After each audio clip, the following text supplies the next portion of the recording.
welcome back. I'm Alfred Lambremont Webre, and this is a very important program and a very sensitive program. And today we're with an honored guest, Mr. John S. Captain, who is coming to us from an undisclosed location to speak to us about the mystery behind the murder of his girlfriend, Tiffany Jenks, which occurred on October 8th, 2013, according to the record,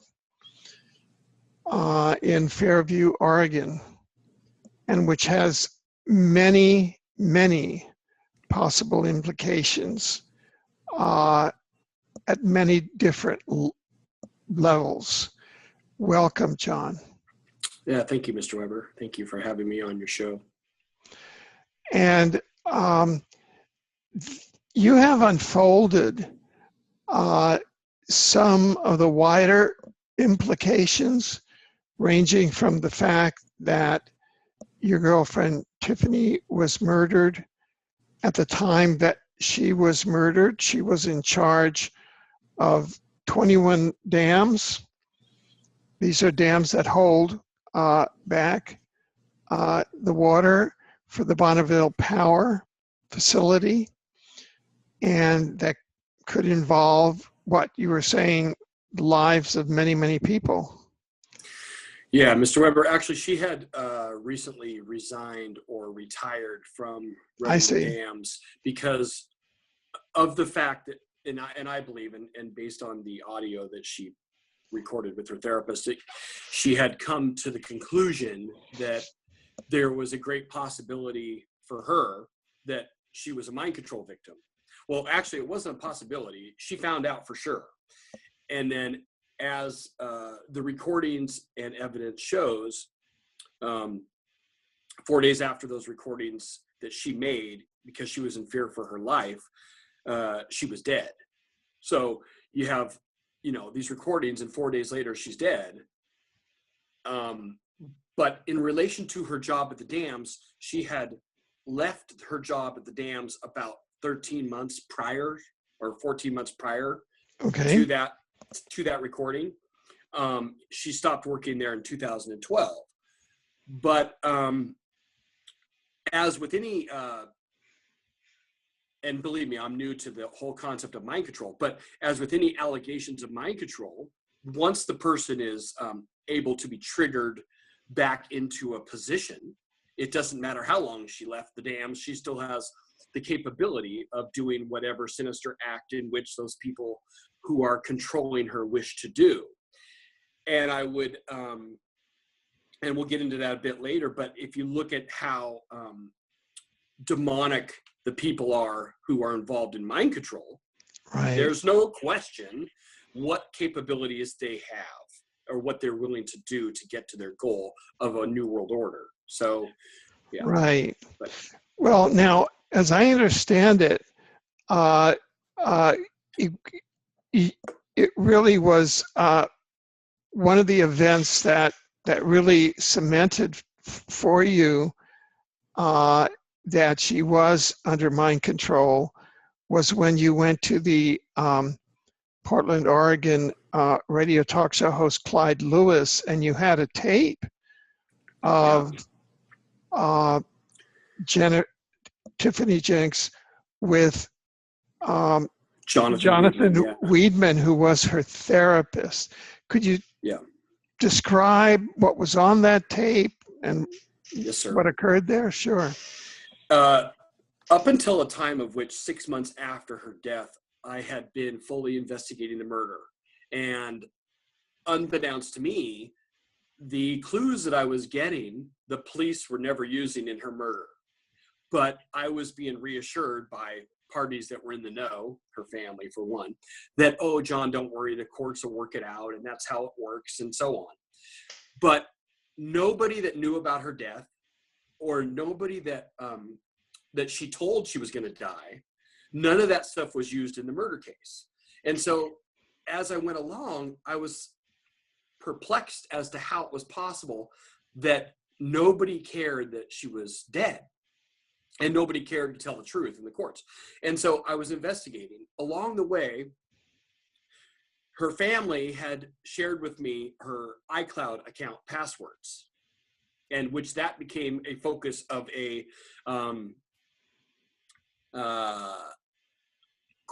Oregon Court of Appeals decision that gave me the right to speak about this now. I see. I was stopped from telling the truth, in my opinion, and I was fully upset about that. So I took it to the Oregon Supreme Court of Appeals, and it was overturned, and so therefore I won.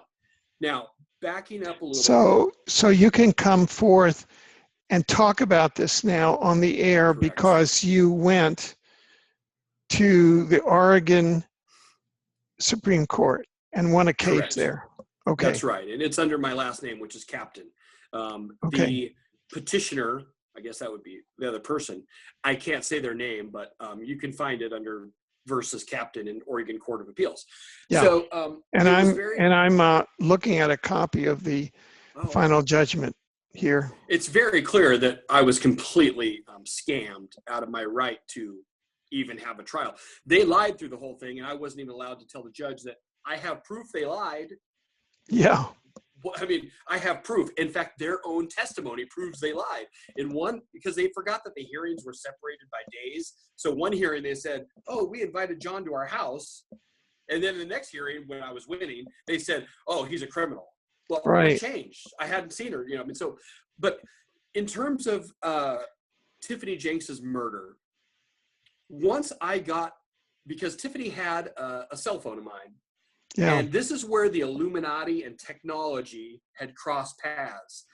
The iPhone, unbeknownst to them, the applications in the iPhone held 6 audio recordings, even though her iCloud was 100% deleted out 2 days before she was dead. Now, nobody brought that up in the court. So her iCloud's deleted out 100%, 2 days before she's dead. But because she had my phone, and nobody questions that. Everybody knew I was trying to get my phone back. I had talked with Apple about this. I wanted my phone shut off because she had it. And so because she had my phone, whatever God or whatever, thank God, but the application on that phone, she recorded 6 recordings. Yeah. Two of which were from her therapist in Portland, Oregon, Jonathan Weidman. Yeah. In those recordings, her psychotherapist, or whatever you want to call him, in those recordings, he talked about death wishes. He talked about dark forces. He talked about one of the terms he used is follow the yellow brick road. And Tiffany was explaining to him that she was in love with me, and why can't she have love in her life? And he was talking to her about things that I completely didn't understand, other than the generic stuff, right? Right. For instance, he used terms like follow the yellow brick road, differentiate myself from the crow, words that no normal person would have any inclination of what that means. Right. And so I had this information for a month or something, and I shared it with her family, like, why is this guy giving her a death wish? And as you know, a recording on an iPhone has a date. That date was 4 days before she was dead. I see. So it had extreme significance to the fact that in the recording, Jonathan Weidman says to Tiffany, "Don't tell her because it will make you a target." And you cut out right there. Could you repeat what you just said? Yeah, Jonathan Weidman in downtown Portland, her therapist, said, "Don't tell anyone who you are, because it will make you a target, and targets get shot at first." And so she was shot, okay, Mr. Weber. She wasn't like strangled. She wasn't drowned. She was actually shot by a gun. And therefore, just in common sense here, if 4 days before she's dead, she says to him things, and then he responds, "Don't tell anybody who you are or you'll be shot." Okay. Now you could say that that's just a generic term. You'll be shot at, you'll become a target, and targets get shot at first. But because you add that with the actual action of murder happening with a gun, of all ways, right? Then it starts to point back to the therapist is, how did he know, generically speaking, when he said it, that she would, out of all ways to die, get shot? Yeah, and in fact, she was shot point blank in the forehead, correct? Sure, correct, yeah. And so for that not to be involved in any way, shape, or form in the courts, I had a problem with that. The therapist specifically said, don't tell anyone who you are or you will get shot, or you'll become a target, and targets get shot at first. That's the exact words. And then for her to get shot 4 days later, it seems to me that he had some knowledge that she might get shot. Now, it's not my job to determine the meaning that he meant, but it's certainly for all practical purposes should have been in the trial at some level, whether it be just the investigation or to find out more of what he said. He told her that she was going to die in many forms. And he said to her that, if you think your time is short, like you said 2 or 3 times, you need to clean up your act and get ready because this is going to happen. And she says to her, that it's going to happen. And he says he's going to watch it with her. Now, and she says it's not going to be like vampires and on television and all this stuff. Well, it was on television. I get whatever you want to call it. It was on television. Clearly, there was 30 television broadcasts about her murder. So if you take, and by the way, all this is online at Tiffany Jenks under Google. Just Google Tiffany Jenks, and you can listen to the audio yourself under Jonathan Weidman, both with my commentary and without. But the key to this is that there were so many things that I didn't understand that most of it I dismissed, other than the fact that I knew that it was something big. I didn't understand what. Now, the idea that he told, yeah, go ahead. Yeah, sorry. I just want to say that if people go there are almost 2 parallel versions of Tiffany Jenks' murder, as I understand it. There's one that appeared from the police testimony and was tried in the courts that involved 3 people. Correct. And then there's the parallel version, which emerges from the evidence that John Captain is telling us about now, namely possible mind control data that comes out from her involvement at the Bonneville Power Authority and with a psychiatrist who possibly is using Monarch mind control or other type of mind control programming. Is that correct? It's exactly what right. You're saying? Okay. The concern I have is this: it's not up to me to determine the world's knowledge of mind control. I didn't have any knowledge of it all, and I'm going to explain how that all transpired originally. Like you said, I had met Clyde Lewis. And up until that date, now this was 6 months after, so I had the recordings. I notified her family of these odd recordings about Tiffany getting a death wish and the doctor talking about her dying and getting shot, but nobody was listening. So Right. I was getting more and more frustrated with that concept. And at some point, I was in a restaurant and a gentleman was talking in the booth next to me, and it was Clyde Lewis. And he said he had a radio show. And so this is a place where I eat breakfast every day because we're both from Portland, Oregon. And I took the recordings, and you can actually listen to the original show he does about me and getting these recordings, because I told him not to mention my name. I was still investigating the murder. So Right. Clyde Lewis and me meet, and I play for him these recordings, and his mouth drops. He couldn't believe it. He knew every single thing that she said in these recordings, of course, like follow the Elbrick Road and so on. So he does a show that night after meeting him. Of course, this is 6 months after she was dead. And he does a show, and he calls me on the phone. He says, "John, why you didn't tell me she's Illuminati?" And I said, what is Illuminati? What does that even mean? I don't know. I thought that was a cartoon. And so he tells me what it means, and I start Googling stuff, and I email Fritz Springmeier, who's also from Portland, Oregon. That day, Fritz replies, what's going on? And I explain to him, and he says, yes, you can come over. So I go to his house, and I get all my computers and my letters and everything she ever wrote to me about demons and about dark forces and about that I don't understand what the heck this is all about. And, you know, there's all this weird stuff. And I take all this information to Fritz's house. And in 15 minutes, he tells me she's a monarch slave for the New World Order by reading what she wrote.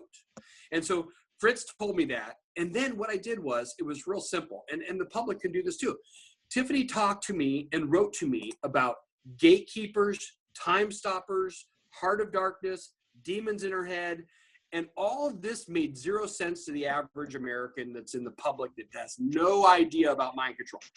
But when you take her written words and you type them in Google against the Illuminati, so just type in follow the yellow brick road, Illuminati. And here comes a whole list of mind control programs. And that's not what told me she was under mind control. The part that told me she was under mind control, aside from Clyde Lewis and Fritz Springmeier, was the fact that her own therapist, Jonathan Weidman, says you're the only one controlling you. Nobody else is controlling you. And then that is followed up with a tap, tap, tap, follow the yellow brick road, and her voice changes to a baby. Now, the general public won't understand that because they don't know Tiffany. But let me say this. When you hear her voice change to a baby, yes. i.e., it sounds like there was compartmentalization, and Correct. by doing that and the tap, tap, tap, he was accessing a different compartment, compartmentalized of personality. Mind control. Yeah, so that people understand about that compartmentalization. Yeah, but if you're just the general public and you've never heard of mind control in your whole life, let's just say hypothetically, like me, that meant nothing to me at first. But now that I knew that, now that Fritz Springmeier said, here's a book, and every, you know, she's going to die at 34, it's right in the book. And because her dad had died, and her dad was, by the way, her dad ran Los Alamos Nuclear Laboratory. He was the nuclear engineer there. So her father was involved in, you know, Los Alamos, which is big for people because of, you know, the connection of the Los Alamos and the nuclear laboratory and a lot of demonic things that have happened, that connection there. But primarily, and by the way, and Tiffany's from Burns, Oregon, the same place they had the standoff. So, you know, they're really different there, let me say. But the key to this is this, right? Even as I had the evidence before, when I was just the general public and I had no idea about mind control. So I want to be real clear how I derived at that she's under mind control. Besides the fact that she wrote to me thousands of pages about it that I didn't understand. Yeah. She said specific words that, you know, she had demons in her head. Now, that doesn't mean she's under mind control. But when the therapist goes, nobody's controlling you but you, tap, tap, tap, follow the yellow brick road, and her voice changes to a baby. Yeah. That to me was like, that's not Tiffany. And so I didn't even know what that meant, right? Still. Right. Until Fritz Springmeier goes, that is where she was triggered into a different altar. So I think it's an easy jump for the public to make if they know nothing or don't even believe somebody like Kathy O'Brien, who, by the way, had contacted me. But if they don't even believe some of this mind control stuff, this is the first time it's been recorded, period, that I know of anyways. And you, Mr. Weber, you might know more. But because Tiffany knew she was going to die, technology, even though the Illuminati had deleted her iCloud 2 days before she was dead, or she did, which seems odd, basically that recording changed everything for all of people under mind control, because now we have 100% proof of a therapist putting her under mind control. Now, could I ask you this? Yes. Did Tiffany know she was going to die because she was programmed that way? They said, okay, the order came down through the mind control hierarchy and says, okay, Tiffany has to die on October 8th, 2013. And so on October 4th, 2013, according to the manual, that's when she has to go to the therapist and he gives her X, Y, and Z orders.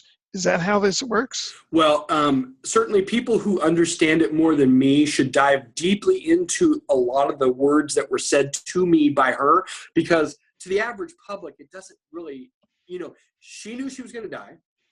She knew she was marked for death. Even Clyde Lewis said it on his show. He goes, Tiffany was marked for death. And she was. And so when she was emailing me this stuff, like, I'm going to die and da-da-da-da, it meant nothing to me because I never envisioned she would die. But she even said, we're going to die. She even named names of who was going to kill us. And these people have been covered up in this investigation. But in terms of Tiffany's knowing she's going to die, the people that controlled her, they knew she was going to die. Because she came to my home, and it's in the recording, and people ask how I get it.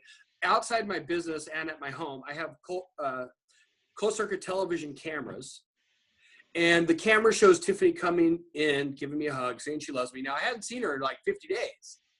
She was being conditioned for what I would call spiritual enlightenment, aka murder, to get her ready for the next part of her life, whatever that is for them. Because they have a plan where they take you and they go, okay, so you're a really good person, Tiffany, and you're higher than all of us. You're not human. In fact, the therapist says many times how she's not human, okay, which goes right in line with this stuff. But because she's not human, she has higher powers. They need her to die, which they called spiritual enlightenment. Tiffany's hairdresser, for instance, his name is Jonathan also.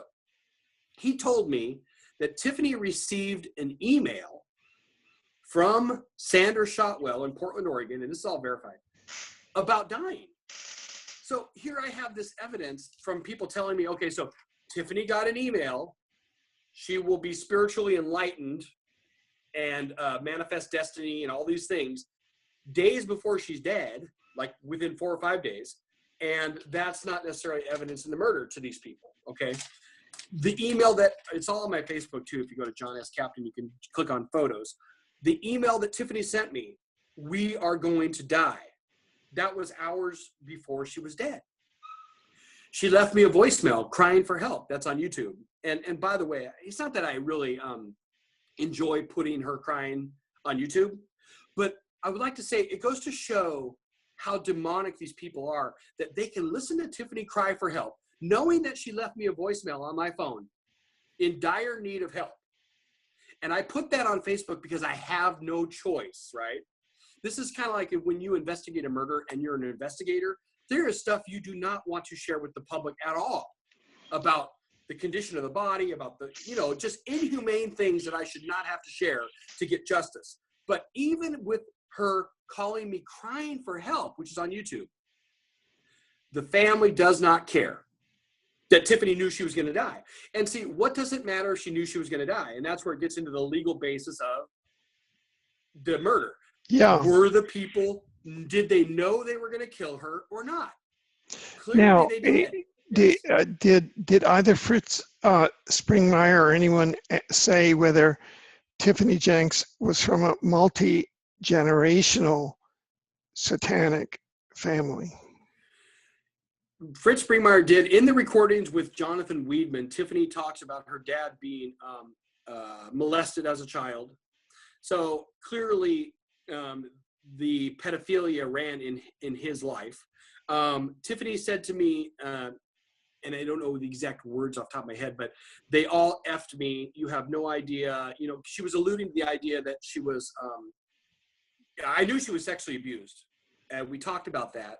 And I say that only because of trying to get justice. It's not like I'm trying to, tell her life, personal things. However, if they don't care about her dead, I have to step up the truths about what I know.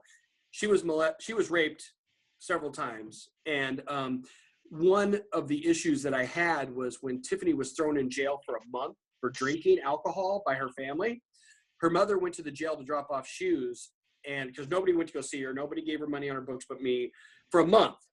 And her mom told her to get over her rape. And so when you say that to a rape victim, get over your rape, you have to be demonic. I mean, you just have to be. There's nothing else that nobody would say that. Now, was she raped? Was that a criminal rape or a ritual rape? I don't know, because they don't share with me everything that they know. For another example of something that I always wanted to know was Tiffany went to the doctor. I believe it was 4 or 5, 6 days before she was dead for a pregnancy test. Now, if she was pregnant, they killed the baby too, right? Very simple question. I wrote 2 letters to the doctor and got no response. But with the public's help, this is something that should be investigated. Was she pregnant when she was murdered? I don't know the answer to that. But she took a pregnancy test. I know that for sure. Now, another thing I want to share before I forget, Tiffany had a long history of suicide attempts. She wanted to die, period. She wanted to die because she knew she was under mind control, and she did not want to be a part of this demonic group. She met me by accident, or even, I don't even know if it was by accident, but she came to my home and we met, and she never really left. But I sensed that there was something really wrong. Along the way, I had paid a doctor's bill for her in Thailand when we went on vacation. So I had her medical because I paid the bill. And until I got reimbursed by the insurance. But because she logged into my computer and signed up for the online healthcare or whatever it was for her insurance, she had her profile there. In her profile, and she showed it to me, she had 12, I believe, or 13 suicide attempts in the year prior to me meeting her. So the 12 months prior to me knowing her, she had more than 12 suicide attempts to the hospital. She wanted to die. Now, she also had thousands of pills, and we're talking Neurontin, some heavy duty stuff, all of which said, do not take if you're suicidal, and do not take if you drink alcohol, of which she did both, and her doctor knew this. They all wanted her dead. There's no question in my mind about that. And here's the end part of that. Tiffany had $192,000 in medical the 12 months prior to me meeting her. $192,000 in one calendar year, the year before I met her. And I said to her, Tiffany, I can't even know somebody that has that much medical. I can't even know you. My mom lives on $600 a month, right? If you have $192,000 in medical in 1 year, I can't even be your friend. That's how serious it is, right? I just can't. She stopped all the pills, 100%. And when she stopped the pills, she became clear and more clear and more clear. I took her to treatment twice. Now, the narrative that the family wants to say is, oh, John was her downfall. Yeah, well, I'm not going to be the scapegoat for their lies, because here's the bottom line. I took Tiffany to treatment twice. 12 months prior to me meeting her while she was with her handler, who's Richard Lovett in Portland, Oregon. 12 months prior to me meeting her, she had $192,000 in medical, and he says she was just fine. Well, the evidence that I have proves that he's a liar, because she had 12 suicide attempts at $190,000 in pills. Who takes thousands and thousands and thousands of pills to make you a mental case, and then your roommate, Richard Lovett, says you're just fine? Right, right. So you're saying that he was her handler in the Monarch mind control? Correct, he was. I see. And so the theory would be that if in fact this was a Monarch mind control programmed assassination, it's that she had reached her usefulness inside that program as a Monarch mind control slave, and she had to be terminated to get rid of, because then there was no possibility of her turning state's evidence or anything. Correct. Her father had died in 2010. And you know what's really sad about all these other victims, and I want to tell you why I even do this. By the way, I'm doing this for justice for Tiffany, but also because thousands of their Monarch slaves have no voice, zero. The Tiffany's of the world have no help at all. She didn't. She got no help. And now I see how they attack me. Well, mind control and targeted individuals are being abused as we speak. And what I'm trying to do is bridge the gap between the general public who can only believe what they hear. They can't believe me telling them the story. So Tiffany recorded the fact she was going to be killed. That's the point I'm trying to make here. And so Right. When her father died in 2010, the Illuminati, if you will, used that as why Tiffany died. Oh, she was so upset. She was drinking and oh my God, she was out of control. The women in this country, or in yours also, sorry, should be outraged at the idea that Tiffany, and we'll get into this in a second, how she died, but they should be outraged that they're drawing a conclusion that Tiffany drank and that's why she's dead. It's absolutely absurd that Tiffany died because of drinking. No, she didn't. She was murdered. She was that murdered. means leave out alcohol, leave out anything else. It's like, you know, if you look at the Max Spears case, which I became friends with Vanessa after the murder and talked to her often. And who is Vanessa? Oh, sorry. Vanessa is Max Spears' mother. And Max Spears, yes, his mother. Yeah. So Vanessa Bates. And for those of you that don't know Max Spears' story, you can check online. He's a lot like Tiffany in a lot of ways, and they were both murdered, in my opinion. And so I reached out to her to tell her what to expect when under attack by the Illuminati for trying to solve a murder, because I lived it. And I wanted to talk to her about the investigative ways. But my point about this is that you have these people that, okay, Max dabbled in some drugs, and so the story that the BBC recently did on him called Fractured eluded the idea that he had done some drugs in his past and maybe right then. So taking that element away from his murder and moving it to Tiffany. Tiffany was shot.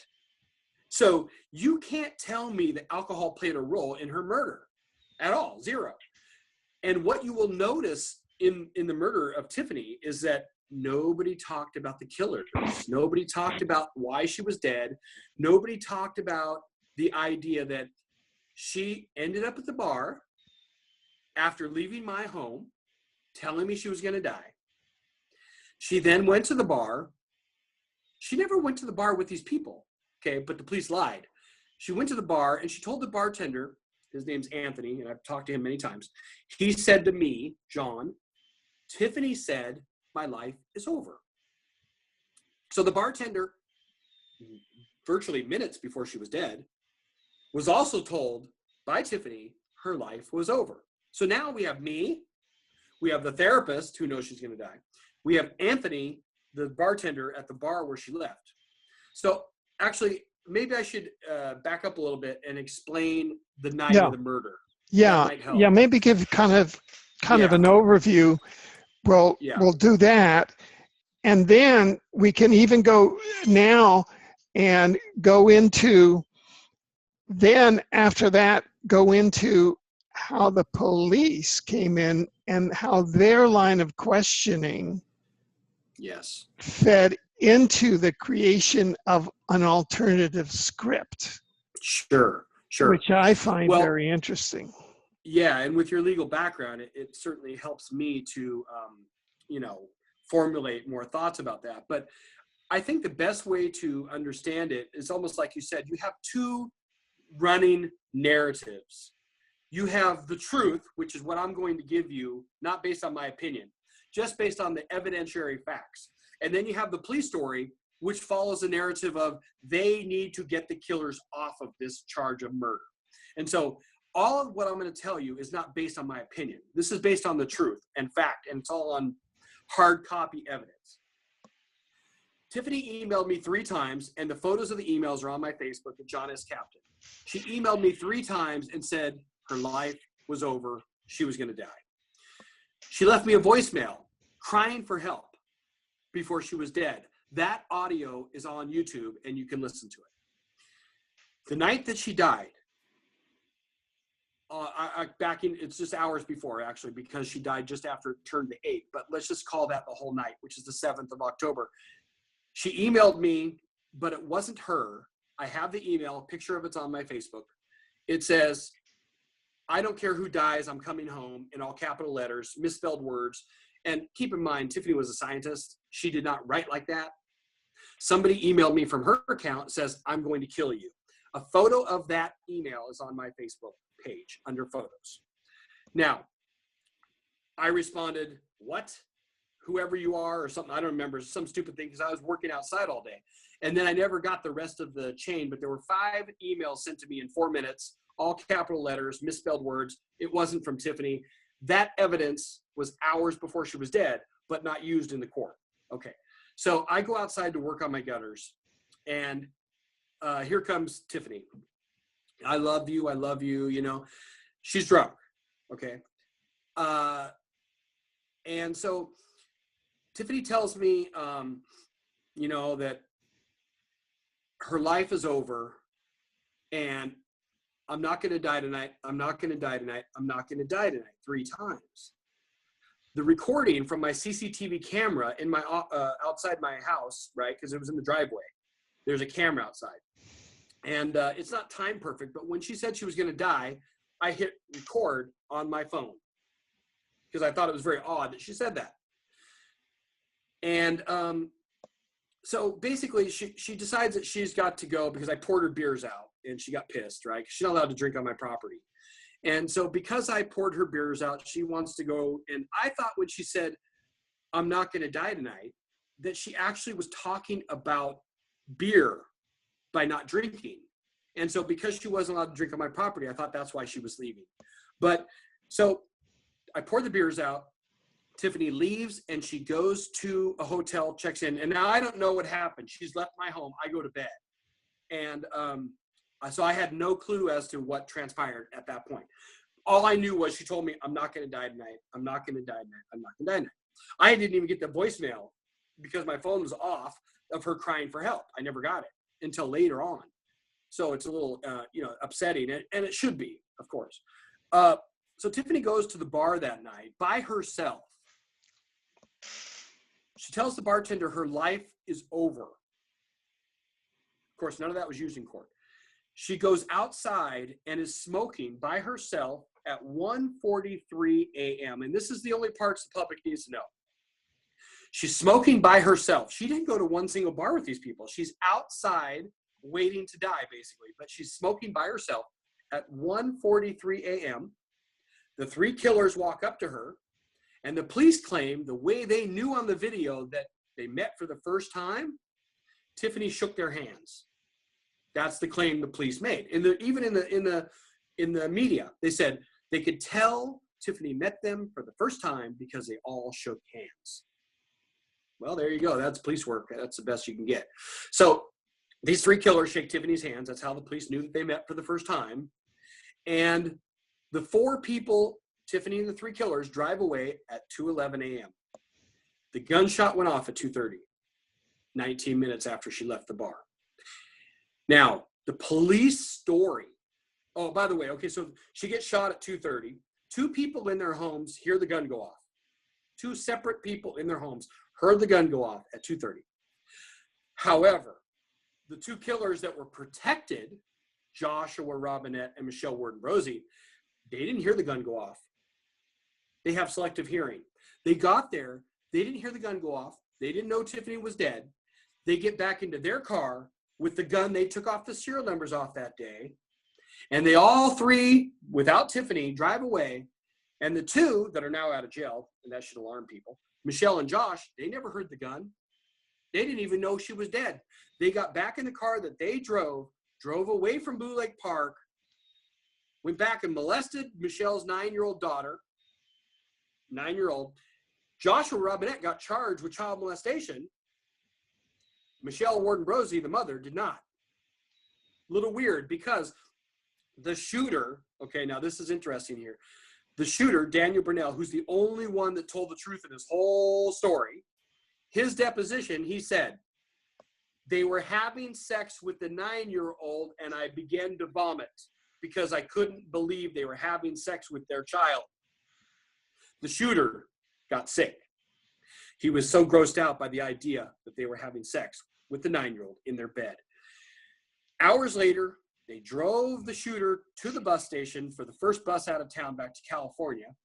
So he came from California, shot Tiffany, and left. When he was arrested, he had $7,000 in cash in his pocket. The other two, Josh and Michelle, who didn't hear the gun go off, who didn't know why Tiffany was gone, drove back without her, didn't know why they took the serial numbers off the gun that they sold on a promissory note. You can write this up. On a promissory note, those two sold the gun to the shooter. They drove with their daughter to Kelso, Washington, up near you almost, and got a hotel to hide out in, changed their hair color, bought new cell phones, and the district attorney claims that all that's unrelated to the murder. Okay?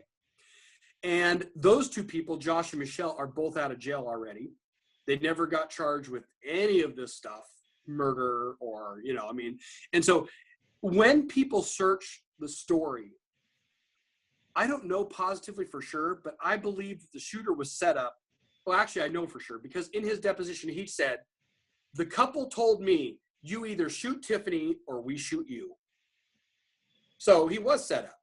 And by no means is he an angel, but based on his deposition to the police, every word he said was true. Every word they said was a lie. They're out of jail already for murder. Now, so yeah. Go ahead. So now, go ahead. Yeah, the police story. Okay, so I want you to see how far-fetched this is. When you look at now, and all of the things that I just said are evidence, facts, hard facts. Period. The fact Tiffany told me she was going to die. The fact the bartender said, I never met the bartender, never met him in my life. That was his story, his email to me, and so on. And by the way, I also have CCTV footage from my business in Portland, Oregon, of the killers circling my block in the 2008 black CTS Cadillac, of which I provided to the police. I also have the gas station manager 2 blocks from my store, which is the Chevron at 82nd and Stark in Portland, Oregon, who said to me, because I've been in my business 23 years, they're my neighbor, okay? They have come to me many times for my CCTV footage for their gas station. They told me specifically, John, the killers were parked in our parking lot that night. They killed Tiffany for 1 hour while she was at your home. Police didn't use that as evidence, okay? The police didn't use the fact that the killers walked by my store that night under my camera. Now, here's an interesting fact that I don't know the truth to. Well, I scratch that. Here's an interesting theory that I don't know the truth to, is this. The police keep showing a photo of Daniel Burnell, the killer, with a beard, a long beard. I believe the police are using that photo to lie to the public, that because in all other photos, including the one he's walking by my store, the killer has no facial hair. So this should be a very simple investigative technique or investigative evidence. Did the killer have facial hair when he shot Tiffany in the head, or are they using that photo from an earlier crime in another state so they throw off me? Now, this is the police. This is not, her family. This is just the police.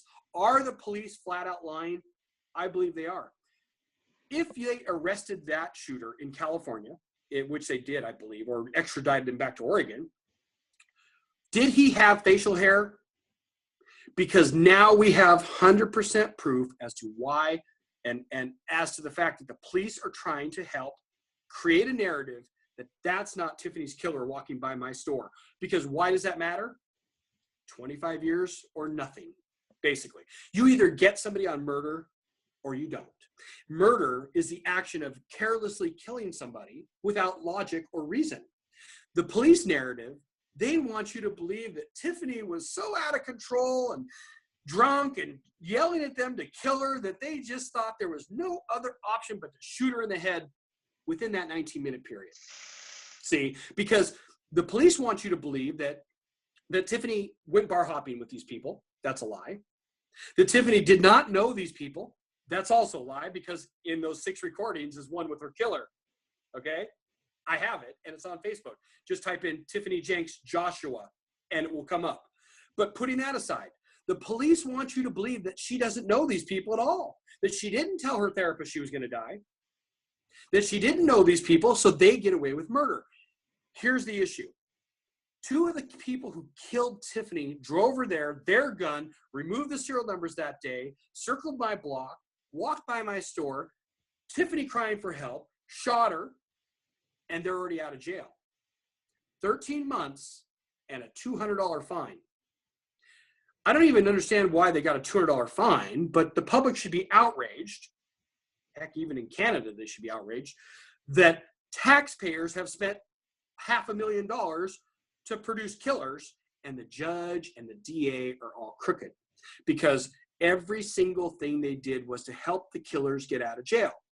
Pedophilia runs rampant in this area, and you can't tell me that the shooter's vomiting because they're molesting a 9-year-old, and that doesn't matter to the public. So what you're saying is that there's almost like a covert official infrastructure that carries out these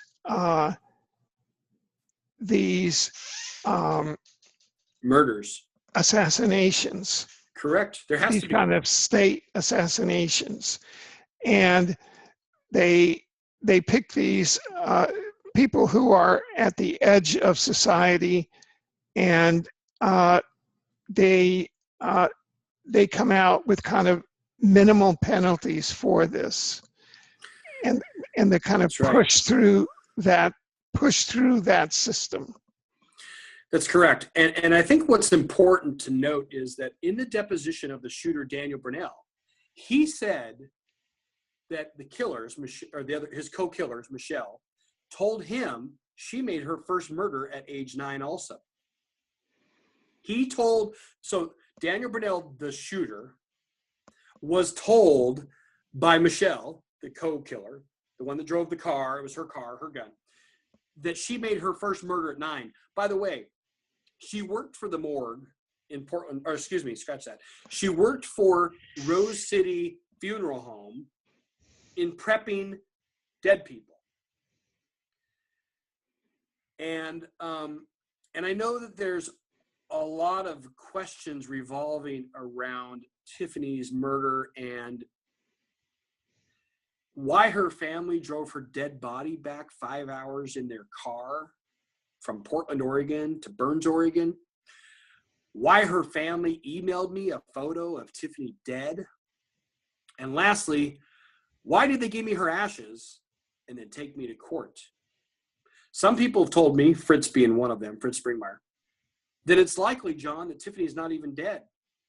That this is indeed a fake Illuminati murder so that they can use her to run the dams for the New World Order as needed. Now, that's a road I have not gone down before because it's a little complex. But if you look at the evidence in her murder, the killers got away with murder. So that's where the story needs to stop, because sure, Tiffany's dad died and she drank. Sure, she was realizing she was under mind control. Is there a connection between her mind control and her murder? There seems to be. Is there a connection between her drinking and her murder? There better not be. Is there a connection between her killers and them getting away with murder and pedophilia and dressing people up? And I'm not putting people down that worked for the mortuary. That's a pretty morbid job. And when you work with dead people, and Tiffany's talking to her therapist about vampires and demonic forces and demons and all these weird things. And she said to him, watch it. You're going to watch it with me. And he says, I am going to watch it with you. And he says, if you think your time is short, like you've told me 2 or 3 times, you better clean up your shit and get it going because your time is short. And then she says, it's not going to be like vampires or on TV or anything. Well, we do know it was on TV. Clearly, just type in Tiffany Jenks murder. It was all over TV. But I don't think they expected there to be more to the story because I was supposed to die also. I was supposed to be set up in this murder also. And so from an outsider, just some dorky guy that doesn't know crap from the hole in the ground, they just about had me. But because I went to college for criminology and I knew that these cops were all lying, I wasn't having it. And I got angry and angry and angry and more angry. Because the only reason the police, and this is what I told Vanessa Bates, Max Spear's mother, the only reason the police ever investigated me or questioned me was never to help the public get the killers, as they are paid to do. It was to stop me from solving the murder, you see. And so when you are under attack by the Illuminati, which I am right now, by the way, it's clear to see. I mean, I'm the biggest idiot loser on their side, and everything I say is a lie. Doesn't matter how much evidence I produce. I'm just, that's not the therapist, John. That's a guru, somebody else. Well, that's weird because Tiffany at the end of the therapy session says, because they were in a restaurant, Tiffany says, Jonathan, I love you. What's your where's your office? And he says in response, 2 blocks that way, 1130 Southwest Morrison. So it's real simple. If you just Google 1130 Southwest Morrison, Jonathan K. Weidman, therapist, comes up. Now, if he would like to talk on your show or any other show, it's very simple to talk to him. I have 25 questions, and in probably about 2.5 seconds, the audio will match who he is, okay? And so I welcome any of her family, and I've offered $5,000 for them to come on a live show and debate my murder clues because it's not my story, okay? I'm the delivery of this news or of this information, but I'm not basing it on my opinion. I'm only telling you the facts. And if any of them ever want to go in a public debate forum, and as long as you or somebody else wants to have them on, I have no problem because I have a lot of questions that are unanswered that I've never asked anybody yet that would then require them to answer the questions about Tiffany. And that's what this is really about, right? Initially, it's about Tiffany. And once your listeners understand mind control is real, there are thousands of other people being affected by mind control. And if it's true that you can now, the general public, not your listeners who are very well versed in this type of thing, but once you can draw the line between mind control and her job at the dams, there's something wrong in America. And I know what it is. These people, they kill, they lie, and basically they'll even set me up to be a bad guy so they can get away with murder. And that's basically what I'm telling you. Right. There's one kind of detail that kind of keeps on saying, answer me. And that is, and I can't bring up the name because the browser at which I had all of the pages open suddenly crashed. Isn't that interesting? No. Yeah. A lot of the shows I go on, they have all these technical problems. Yeah. Yes. Okay, but the name of the shooter who's doing 16 years and 8 months. Yes. Okay. Burnell, is Burnell. it? Okay. Daniel Burnell. That's right. Is he like a patsy? Yes. Is that why he was set up for 16 years? There is even the chance. And when you don't have, okay, this is what taxpayers need to understand. When you don't have an investigator helping you, all of a sudden it doesn't matter if you have CCTV camera footage. They're not helping you. When you have emails, when you have proof of everything, right? It doesn't matter. They're not helping you. So if the public could understand this, there is a group of police in Portland, Oregon, and Fairview, Oregon, that are liars. And they're so gross, they're helping the killers. This is the first proof that ties all of these things together. See, because I believe I was supposed to die also, based on Tiffany's emails to me. We are going to die. So if you believe that narrative, I was never supposed to tell the public this story about mind control, about the dams, about, about the police lying. But when you don't have a judge that tells the truth, when you don't have a district attorney in Multnomah County, Portland, Oregon, that tells the truth, all of my stuff is just a big old mess, right? It's just a big old, but what they did was they said, okay, John, why don't you tell us what happened? Why? I did for hours. Not one word I said made it to the courts. Now, I get the idea that Tiffany's, I call it the pro-dead Tiffany group. These are the people that are glad she's dead or trying to help stop me. I get the idea that the pro-Tiffany dead group wants to claim that, well, if he was involved in the court case, maybe it would become, the killer would get off. Okay, that was the claim they tried to make. Well, that would be fine. I'll step out of the court case if you think my information will cause the killer to get away with murder. But I'm worried about the two killers that got out of jail, okay, not the shooter, because I believe he was possibly set up in this whole thing and he maybe didn't even shoot Tiffany at all. He was paid, he was set up, and I don't even know that he knows if he shot Tiffany. I believe Joshua Robinette or Michelle Warden-Brosey, as well as many others that were there that night, killed Tiffany. You got to remember something that in the media reports, the early media reports that came out right after Tiffany's death, Tiffany's sister made claims that were simply not true. She said, this is Jennifer Jenks talking, she said, we had no idea where Tiffany was that night because she lived downtown Portland. Well, that's a lie right there. She did not live downtown. Tiffany's sister was protecting Tony Green where Tiffany lived. The same person Tiffany emailed me, and the photos on my Facebook page, John, Tony, Tyson, they want us to die. This was days before she was dead, right? So for whatever reason, her sister was protecting Tony, and the police never went to Tony's house to investigate the murder of Tiffany, which is where Tiffany lived. So you have this group of people that are all lying. And she said, we had no idea where Tiffany was that night. Well, that's a lie, because her mother was emailing me, John, Tiffany went to your house, we knew. Oh, so the mother and the daughter of the dead girl never talked. The police never talked. But days later, Tiffany's sister is making claims that they had no idea where Tiffany was. Right after they said that, they said, all we know is that she had an abusive ex-boyfriend. So imagine this, right? Your sister's just been killed. And the media calls you for a statement. Yeah, so this is Jennifer Jenks, yes. Well, we don't know where Tiffany was that night because she lived downtown. She didn't have a car. All we know is she had an abusive ex-boyfriend that lived out there. Oh, that's all? So your only clue is me. That's weird. And on top of it, you're going to tell your only clue to the public, right? That you don't have any idea where Tiffany was or why she was where she was. You just know she has an abusive ex-boyfriend that lives out there. Hint, hint, hint. Well, that's weird. She actually doesn't live downtown.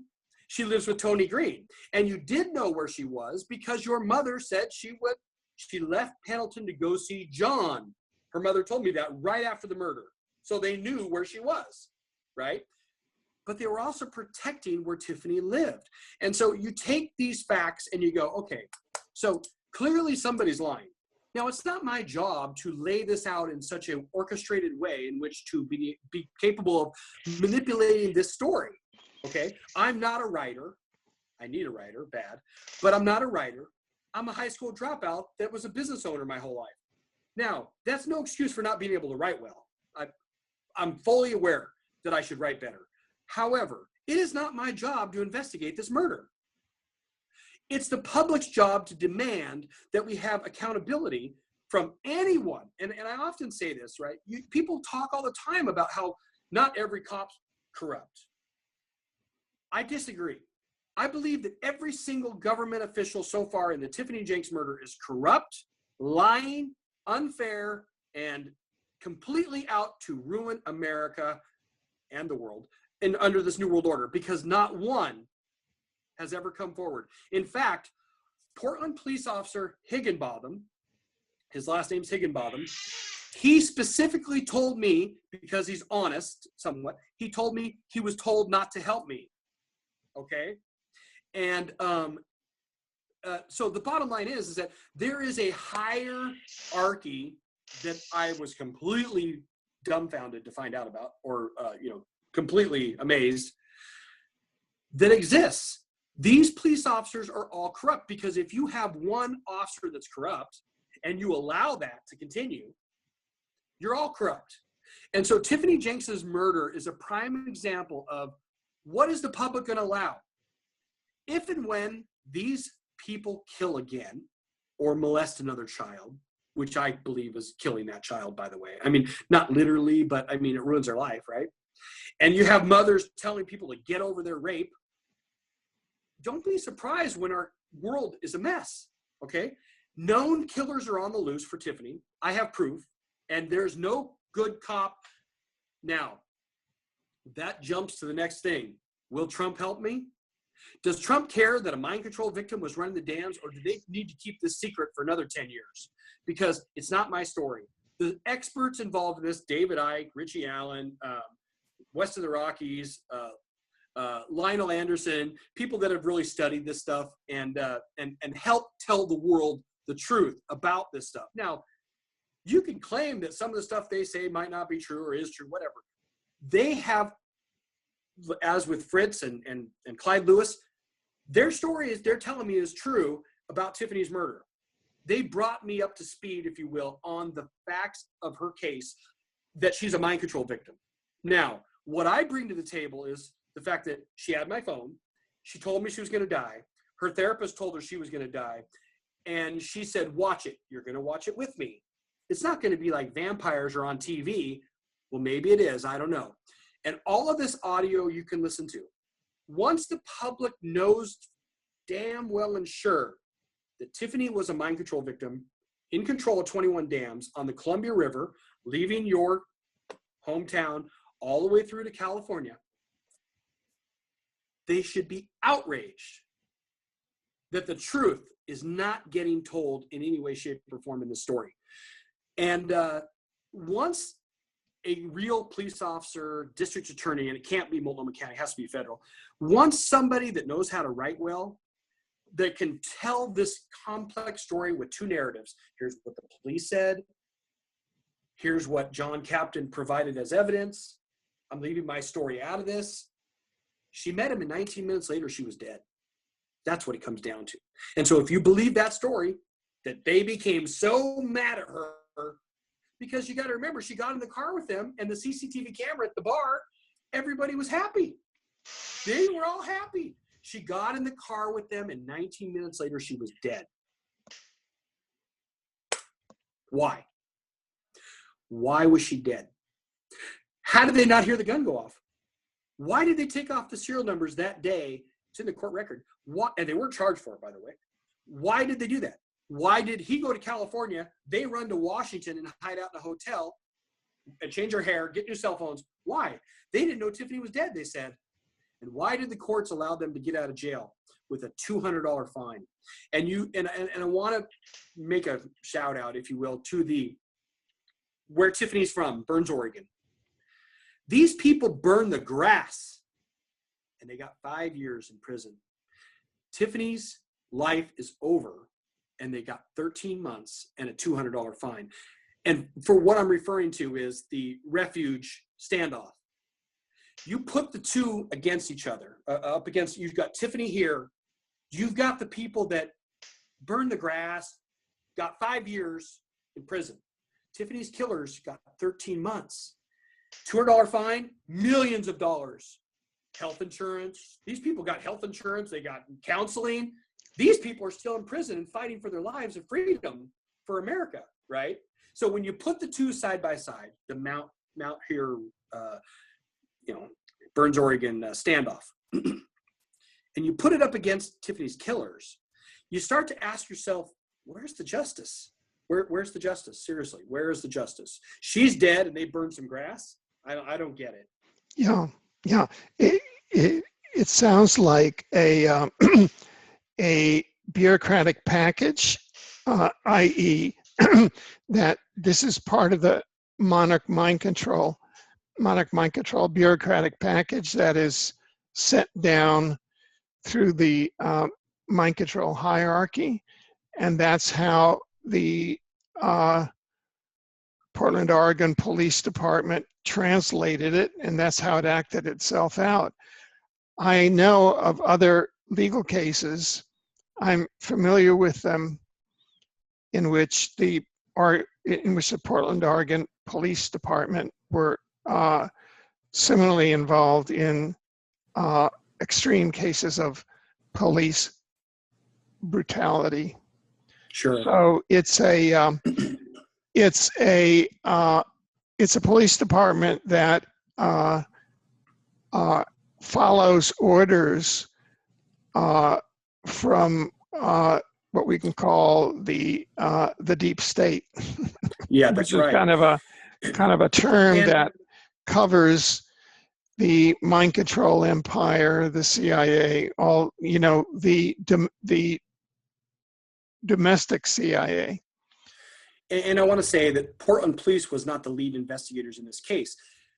And for the first time, I want to add that I don't know if you've heard of Miles Johnson. I'm assuming you have. Yeah, in the yes, Basis Project. Yes, exactly. I went to him recently, 2 weeks ago, and met with him and showed him all my evidence, and he couldn't believe it. He recorded it all too. But he has this big TV in his office, and he took my email from Tiffany to me, and he asked me, "Are you okay?" And I was just staring at it, and I just couldn't help but see the word "we" for the first time. It had been 3 years. I had been so busy investigating the murder. There was no time to read the word "we" in the letter. And so what I'm telling you, and for the first time, and I didn't even tell him because I was like numbed. I was thinking in my mind, I was supposed to die too. She said, John, Tony, Tyson, they want us to die. Yeah. And then in one other email, she said to me, and this is all on my Facebook that John has captain, or Tiffany Jenks murder is a good Facebook page for Tiffany. But I put the photo of the email on there. It said, "We are going to die. We're going to die soon." That's what was said, is her exact words. This is her text to me days before she was dead. She knew she was going to die. So now we have, and you having a legal background helps a lot. But when she said the word "we," that means me and her. And with that, and also the second one, she says, "We're going to die soon" in one of them. And then in the other one, she says, "They want us to die," days before she was dead. Had she not died, it would be irrelevant. But because she did die, now those emails must be evidence in the murder. And here's what I want to ask you. When there's a "we," is it now a serial killer? Or what's the definition of a serial killing? More than one person? Because I was supposed to die too. And now, for the first time, you know, this is a hypothetical, but it looks like the sister may have been scripted up for a murder-suicide. Well, and what's funny about the sister too is that in the media, she said everything wrong, which was great for me. The more these people talk, the more but I mean, it helps me. i.e., the script that she gave out, the narrative that she gave out was a script for a murder-suicide. They would have set it up where the public report abusive boyfriend murders Tiffany and commits suicide. I see. Yes. Yeah. So that's right. So that's what the scenario was, and that's why they had the murderers circling your house, and that's what they had scripted up in Brief the Sister. Now, a lot of this can be done now through technology that's called voice to skull, where I've heard about that. Targeting individuals. They broadcast it, because once you have a subculture that is involved in pedophilia, or that is multi-generational satanic, or that is in very low kind of moral frequency. Values. Their Yes. souls are very low. Then the voice to skull becomes like the voice of God, or they can internalize it as their own thoughts. So Yes. then they just pick, okay, who are the principal actors? And then the controllers of the assassination scenario, then what they do is they use voice to skull to set up the principal witnesses afterward. Oh, and they did.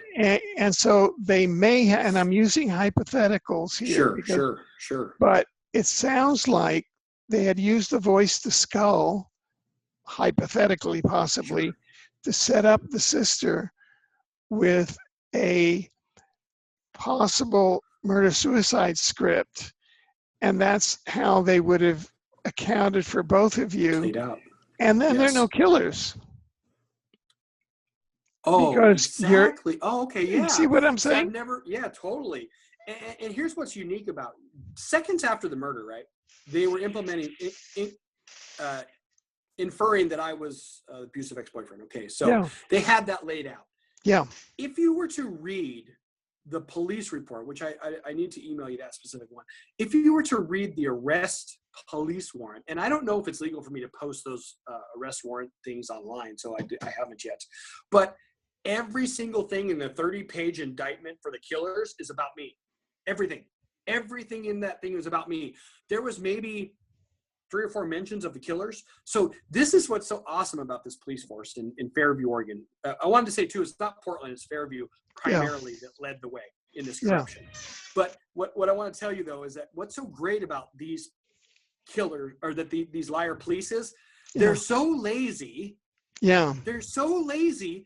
They took the police report that they had set up for John Captain, me, and they didn't change anything when they used it for the killers except for a couple names. And so when you read it, you're like, you have got to be joking. It has my store, my house, my address. John has a camera outside. He has 3 vehicles. He has a truck. He has this, that, and he said this. Every single thing in this 20 pages is about John. And then all of a sudden, when that didn't work out, right? Let me tell you for a second what happened to where I didn't become the killer in this story. Tiffany asked me to go to the bar. I said no, because I had a meeting the next day at 7 a.m. So I didn't go. I met with that guy that's my engineer on a project, and I said to him, hey, you know, Tiffany was talking really weird last night. And I played for him the recording of Tiffany telling me she's going to die.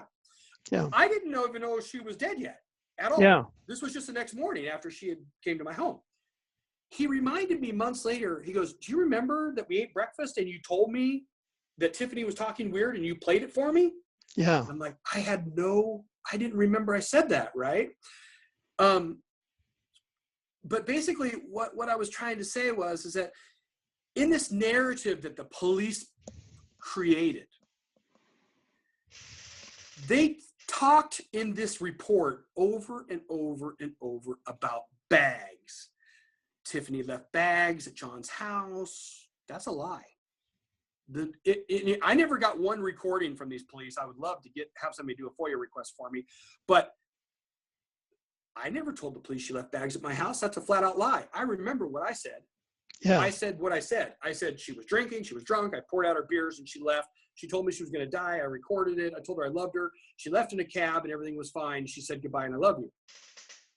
Now, I never said she left bags at my house. So in the police report, you read, John said she left bags at his house. Now, the next step in that, if you read the police report, because now hindsight's 20/20, we have the police report going back to the day she died in their investigation.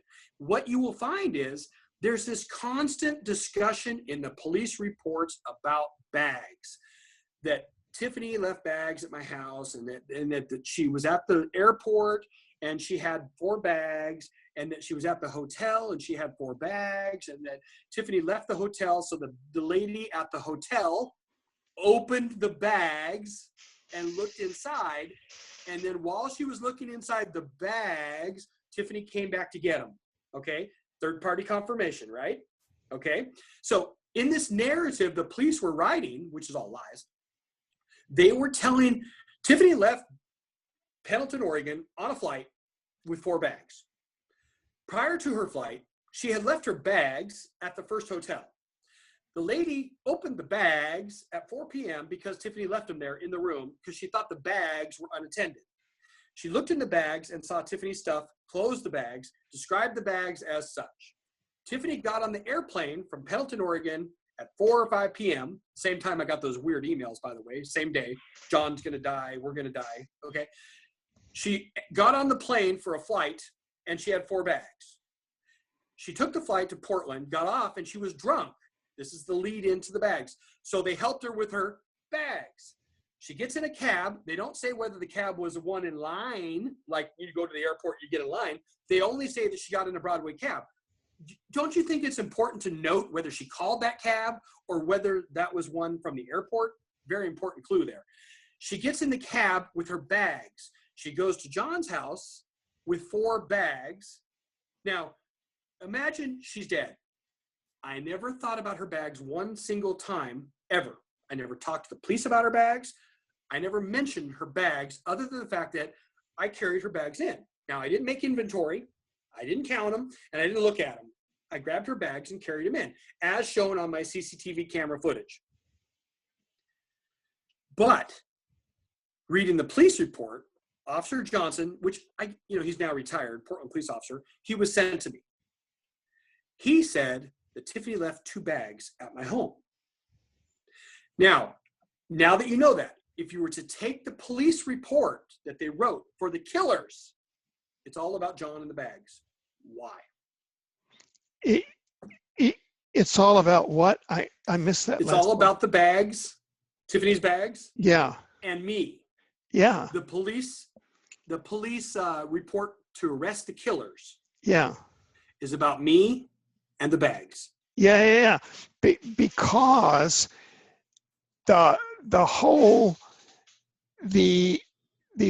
domestic assassination for Monarch mind control, which was contracted out to the Fairview Police Department, was set up around a murder-suicide. And suddenly you opted out of that for some other point of view. You didn't go to the club. That's right. And therefore, they couldn't carry out that false flag. So they had to switch to plan B. And the person who's down in the jail for 16 years and 8 months now, 4 months for good behavior, is they the path. 13 years, but yeah, 13 years, sure, whatever it is. Yeah. Well, it says 13, but I think it's 13. But yeah, here's the thing, right? Are killers truly anyone who helps murder Tiffany? Yeah, I mean, this is, but however, the larger point that your evidence shows, I believe, there's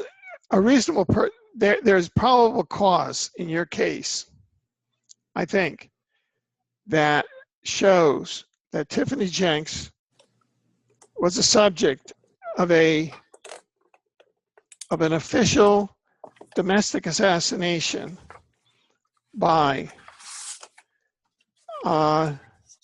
probably by a covert clandestine agency of the United States government that operates on Monarch mind control for purposes of black ops against the American people and against politicians, against, the domestic infrastructure, whatever.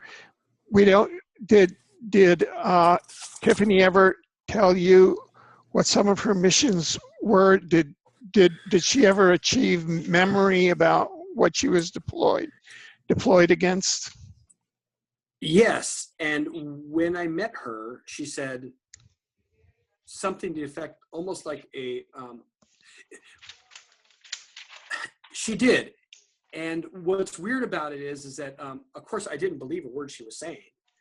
And at one point, after she had been sober for quite some time, of which they kept calling her back and messing her up. I couldn't understand why every time she went with her friends, she would get wasted.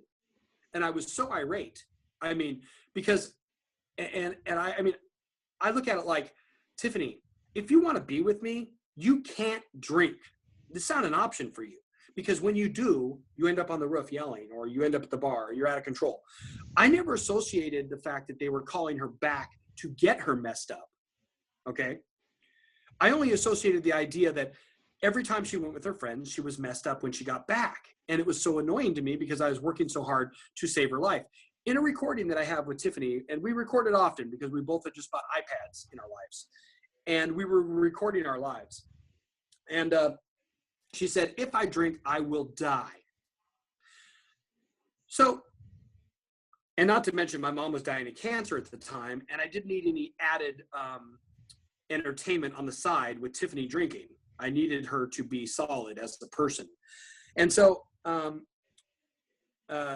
but the bottom line was, at several times, she absolutely just came, not in a negative way, but she came unglued, and she's like this and this and this and this. And she was talking about this stuff that I didn't understand. And I remember one time it went on for like 6 hours, and she goes, and that's why this happened. And that, and I could not, I just said, Tiffany, stop talking about it. I don't know what you're talking about.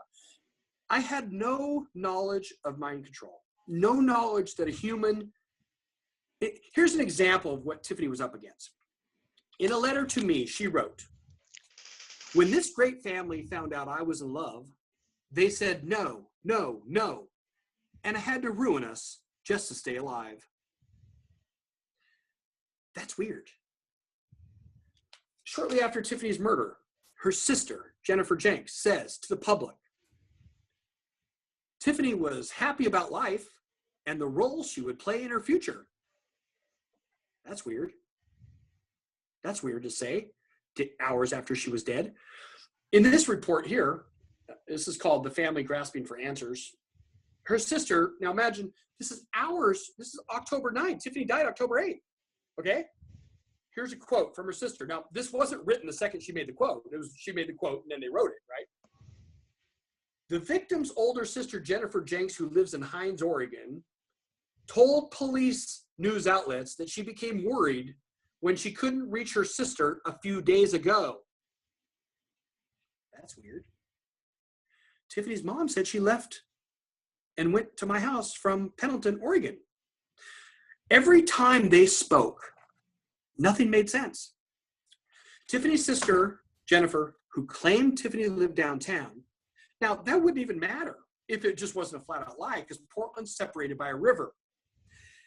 I live at 80 blocks from that river at 80th. Tony Green, the person Tiffany lived with, who was never investigated, whom Tiffany emailed me, John, Tony's going to kill me, was protected by the sister in saying that Tiffany lived downtown instead of with Tony Green. Now, the mom said to me, John, the police have been to Tony's house 10 times. They can't find him. Give me a break, okay? And so what I was dealing with, now, I want the public and you to kind of get an idea of, I'm just some guy that never heard of this stuff, mind control. I never had anybody die in my life, never had a murder. I went to college for criminal justice to finish my high school for 4 years. So my college was criminal justice for 4 years at Clark College in Vancouver, Washington. But anybody with a brain could say, if there's a murder and the police don't write the facts to the murder, for instance, they didn't ask me where I went after Tiffany left my home. I just remember thinking back to my criminology days in college, where anytime there's a crime, the first thing you do is write down every single thing you remember immediately, because your mind will change or you might forget something. And I wrote on my dry erase board in my office, they want to kill me. Those were Tiffany's words to me that day when she was at my home. They, not he, not she, they. Now, you could say it's a coincidence there was a they. Okay, I'll give you that. But when she told me she wasn't dead yet, so therefore, how can the police not use those words as evidence in a murder? They want to kill me, John. So those types of things were constantly bothering me as to why the police didn't say the bartender said she was going to die, didn't care that the Chevron said the killers were going around the block, or that my CCTV camera showed them going around the block. Why did they show me a picture of the killer with a beard? Is that really his photo? Now, that'll be an interesting one for people to find out. Exactly. Do you think that this is, it's really the public that has to get aroused, because there is no mechanism You're right. within the public, frustrating. within the state legislature or the public defender to investigate, because they're all infiltrated, and all the public officials are mind control themselves. Is that the case? I've never had anybody say that, but it gives me chills, because here's the deal. The public doesn't understand. Tiffany Jenks was shot in the head. I was supposed to die with her. Putting that aside, what can I do about it? When I had the recordings of her therapist telling her she's going to get shot in the head, I went to the state of Oregon licensing division for therapists. The first encounter I had, they wanted to tell the therapist I was investigating him, or they wouldn't help me. I told them they're complete idiots. Now, the next time I went to the state, this is the licensing for therapists. Now, besides the fact that Jonathan Webre talked about touching her inappropriately, and he says in the recording that I have on Facebook, I have a girlfriend, and it's a little consolation that she's homesick, so don't touch me, unfortunately, this time, okay? So if that's okay with women, that therapist is putting her under mind control and talking about touching her, so be it. Because the men seem to not care. Nobody's stepping up and going, this is absurd. The therapist cannot talk about touching Tiffany, especially when she's under mind control. And he says to her, normally I'd be okay with you touching me, but because I left my girlfriend home sick, I don't want you to touch me this time, while he's in the bathroom and she's recording it, right? On her iPad. So there's clear evidence of abuse based on taxpayer beliefs in a system of mechanisms, like you said. The second time I went to the licensing division for therapists in Oregon, they said they wanted me to transcribe it for them. I said, you transcribe it. I don't work for the government and I can't write well. But there again, what is the mechanism? I called the governor's office, Kate Brown's office in Oregon. They couldn't help me. I called the Department of Justice. They couldn't help me.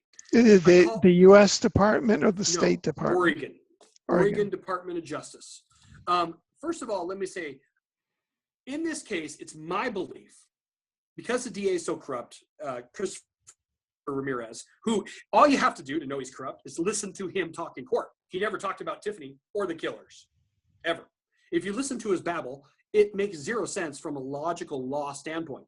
But who's the victim here? If my girlfriend got shot in the head, wouldn't I be on the victims list as the victim of her? What do they call that? For victims assistance. And believe me, I'm not asking for money. Yeah. I'm asking for somebody to standing. You voice. Are asking for legal standing for an official inquiry into what appears to be a perversion in the course of justice.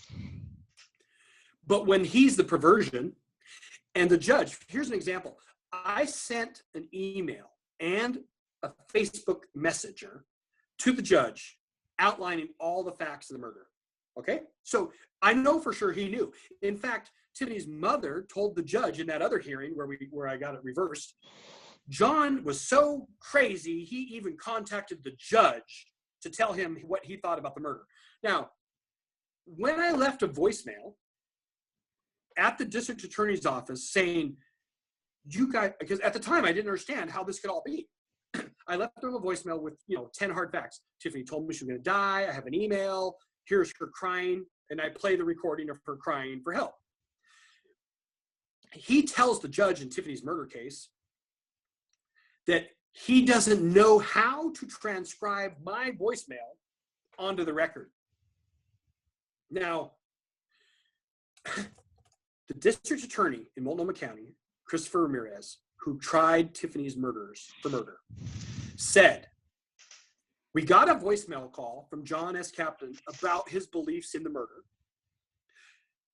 We don't know how to transcribe his voicemail to the court record. We don't know how. Therefore, we're not going to."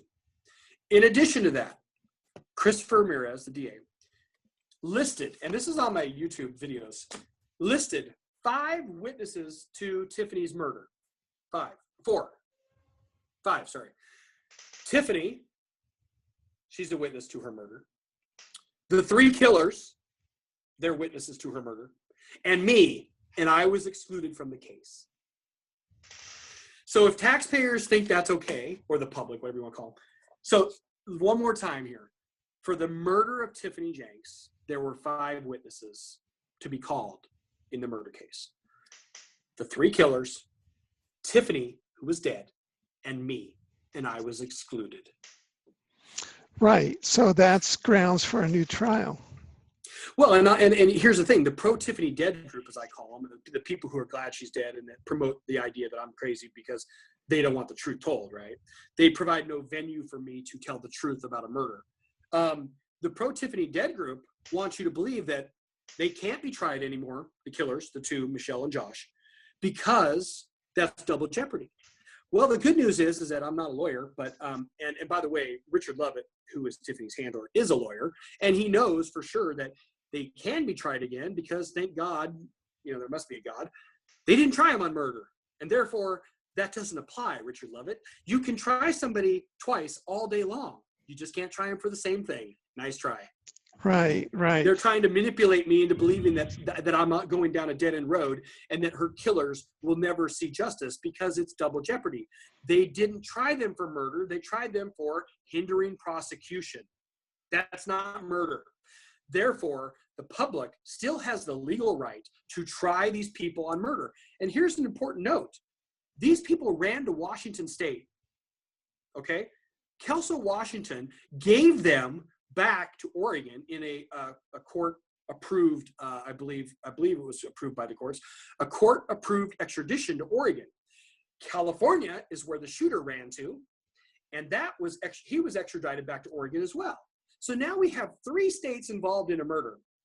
I have to believe the people in Washington State, if nothing else, want to make sure that when killers run to Kelso, they get tried for murder.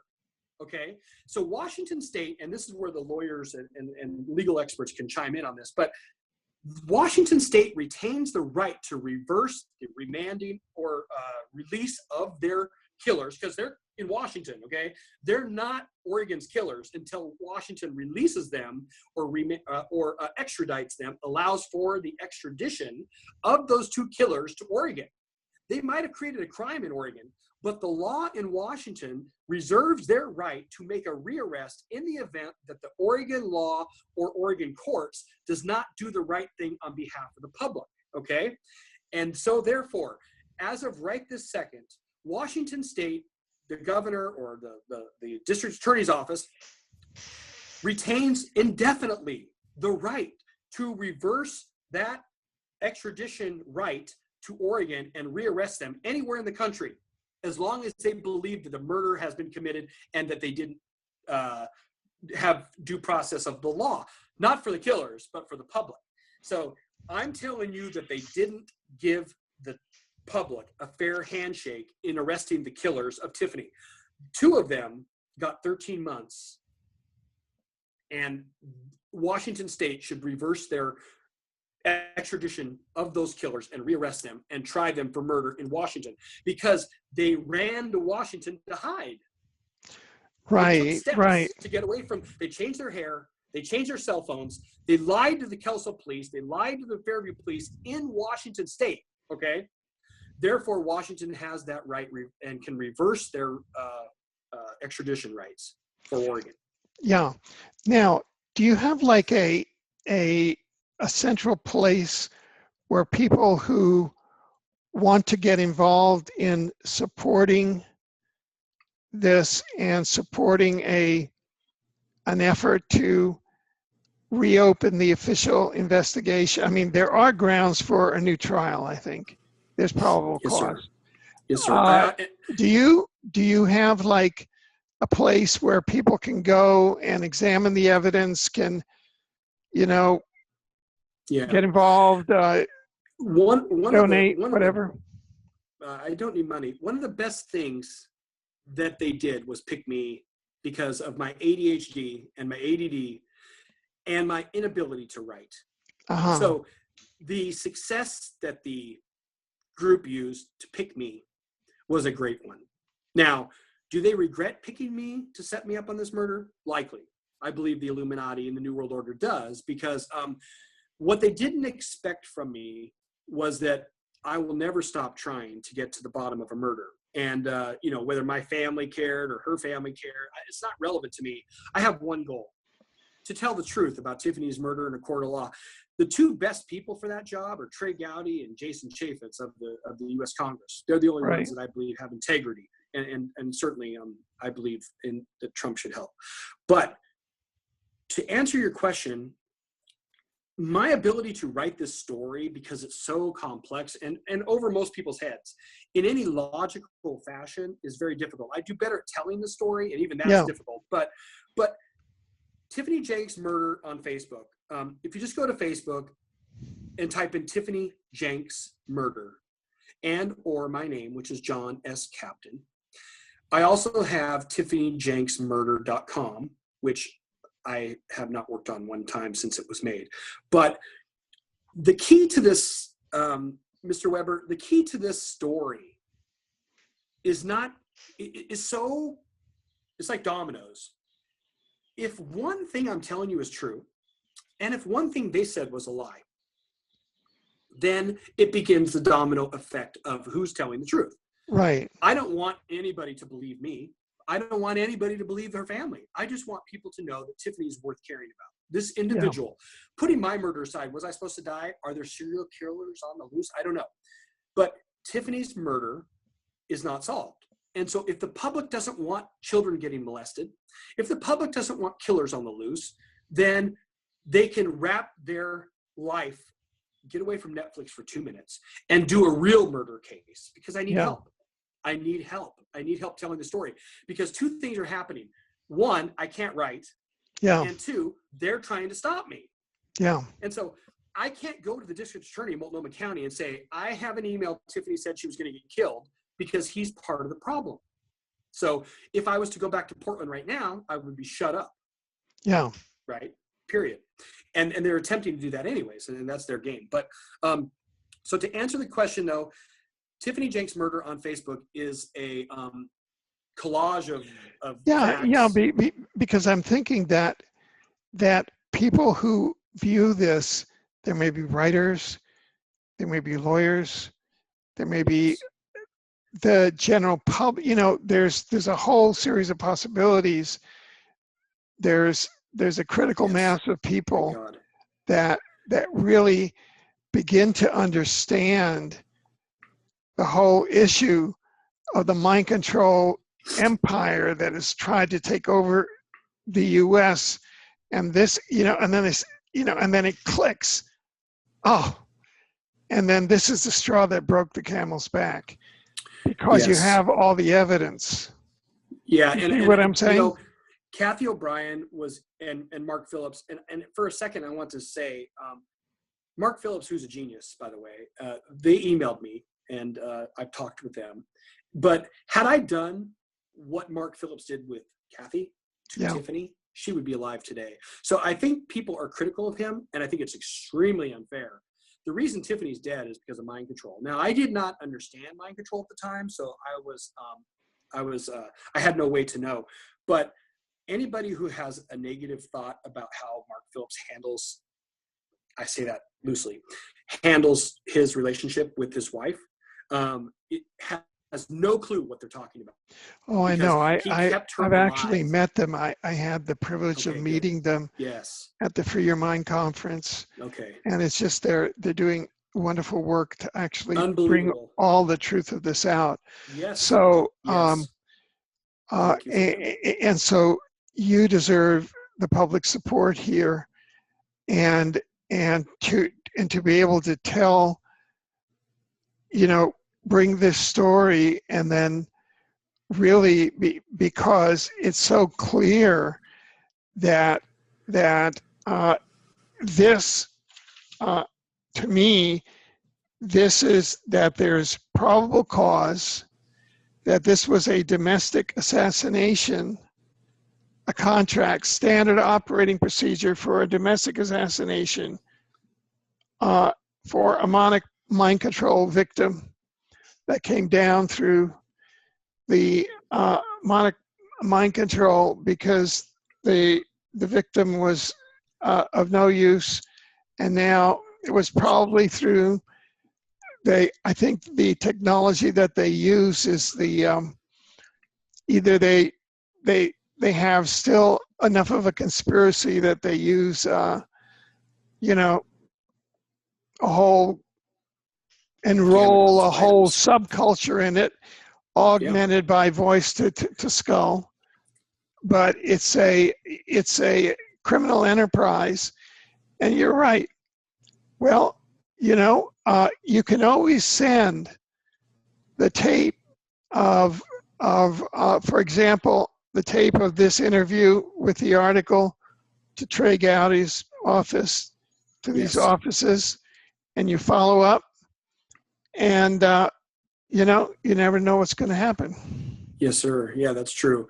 And we didn't really touch on that this time, and maybe we'll talk about it more in another interview. But but start the dams. Raise it, okay. rate it. Okay, so we should raise talk the about issue. the dams. Yeah, raise it. Talk about it now. The dams. In the event that one thing's a lie, then you have to believe the rest of the story is a lie. Okay, so you've got hard evidence that her family is lying. Okay, here's one primary example. And I say this because if they lie about her murder, then why was she running the dams? Why was the therapist putting her under mind control? Why was she a scientist programmed to run the dams? When her father died, i.e. her handler or programmer, when he died, she started telling me and writing to me. And when I got her sober, what did they do?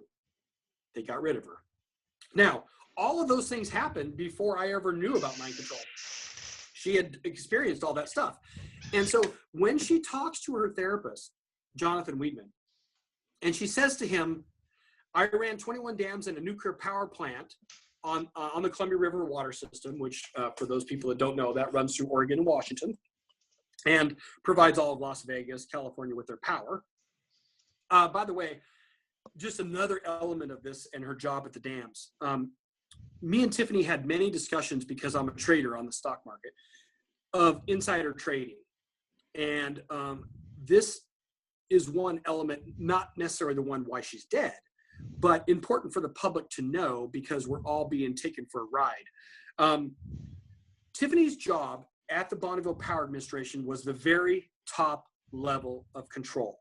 Okay, so there may have been other people below her, but she was a scientist in full control of the dam's levers, where 21 dams would be raised and lowered to effectively change the water flow of water on the Columbia River and other dams, other waterway systems. And she told me several times of this part of her job was to write down on a piece of paper a number. And that number would correspond with what she was about to do to the dams. And since these people were on the other side of the glass and she was forbidden to talk to them because they were traitors, she wrote that number down and handed it through the glass to people she's not allowed to talk to. About 10 different discussions with Tiffany about that, where I tried to explain to her, they call that insider trading. Now, if somebody with more brains than me about insider trading, because I don't do insider trading and I don't protect the public from insider trading, wants to chime in on these words, but I'm going to tell you what Tiffany said. Tiffany Jenks, running the Bonneville Dam, running the dams for the Bonneville Power, which includes the Bonneville Dam, the Grand Coulee Dam, and those other huge dams, is involved in insider trading as an employee of the Bonneville Power Administration. Now, what she specifically told me, and we had 10 follow-up arguments about that, was that she was asked by her employer, Bonneville Power, to write a number down that corresponds to what she was about to do with the water flow.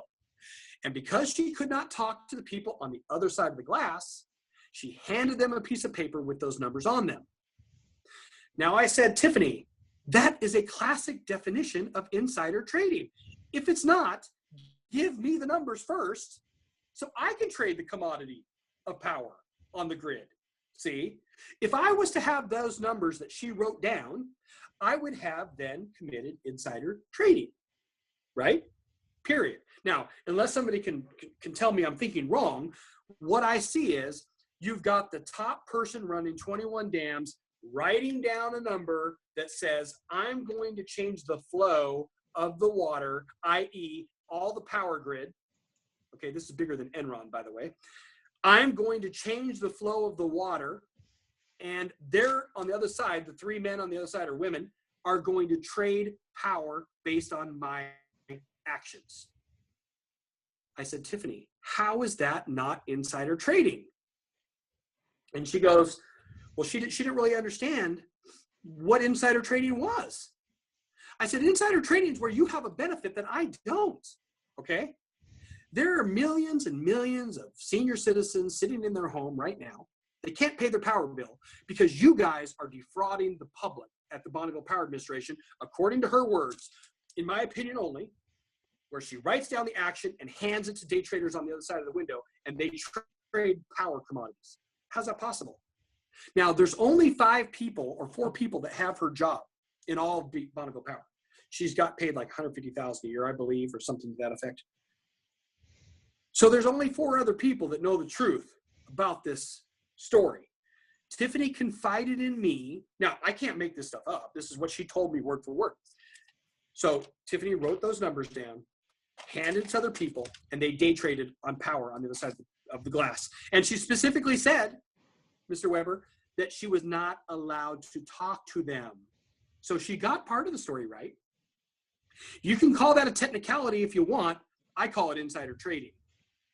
So very interesting. Yes. Very a lot interesting. Of people don't know that. And then, well, here, yes. Here's some more context. If you're looking at, this is just background on the Bonneville Power Administration. Its dams include a nuclear power plant located on the Hanford site. So you're talking about a nuclear power plant. You go to the history, listen to this. In 1973, Bill Gates and Paul Allen were hired to write software for the PDP-10 computer that managed BPA's power grid. Those are the guys that founded Microsoft. So, sure. And that's when Microsoft first took off. And those guys are Illuminati. Yeah, they have so, to, right? So BPA was an Illuminati company. They bought in 2 Illuminati assets at the beginning of their careers in 1973, Bill Gates and Paul Allen. Bill Gates is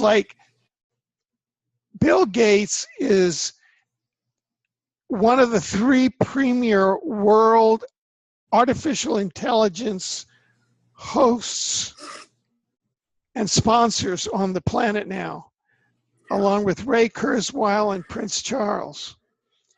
Yeah. And Bill Gates. In 1973, Bill Gates and Paul Allen were hired to write software for the PDP-10 computer that managed BPA's power grid.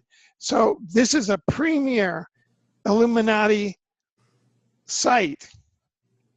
This is premier. They brought in Bill Gates and Paul Allen to launch Microsoft. BPA fueled the beginning of Microsoft in 1973. That's what happened here. Yeah, and no, really, thing, right? Like really. my mom. And then they brought in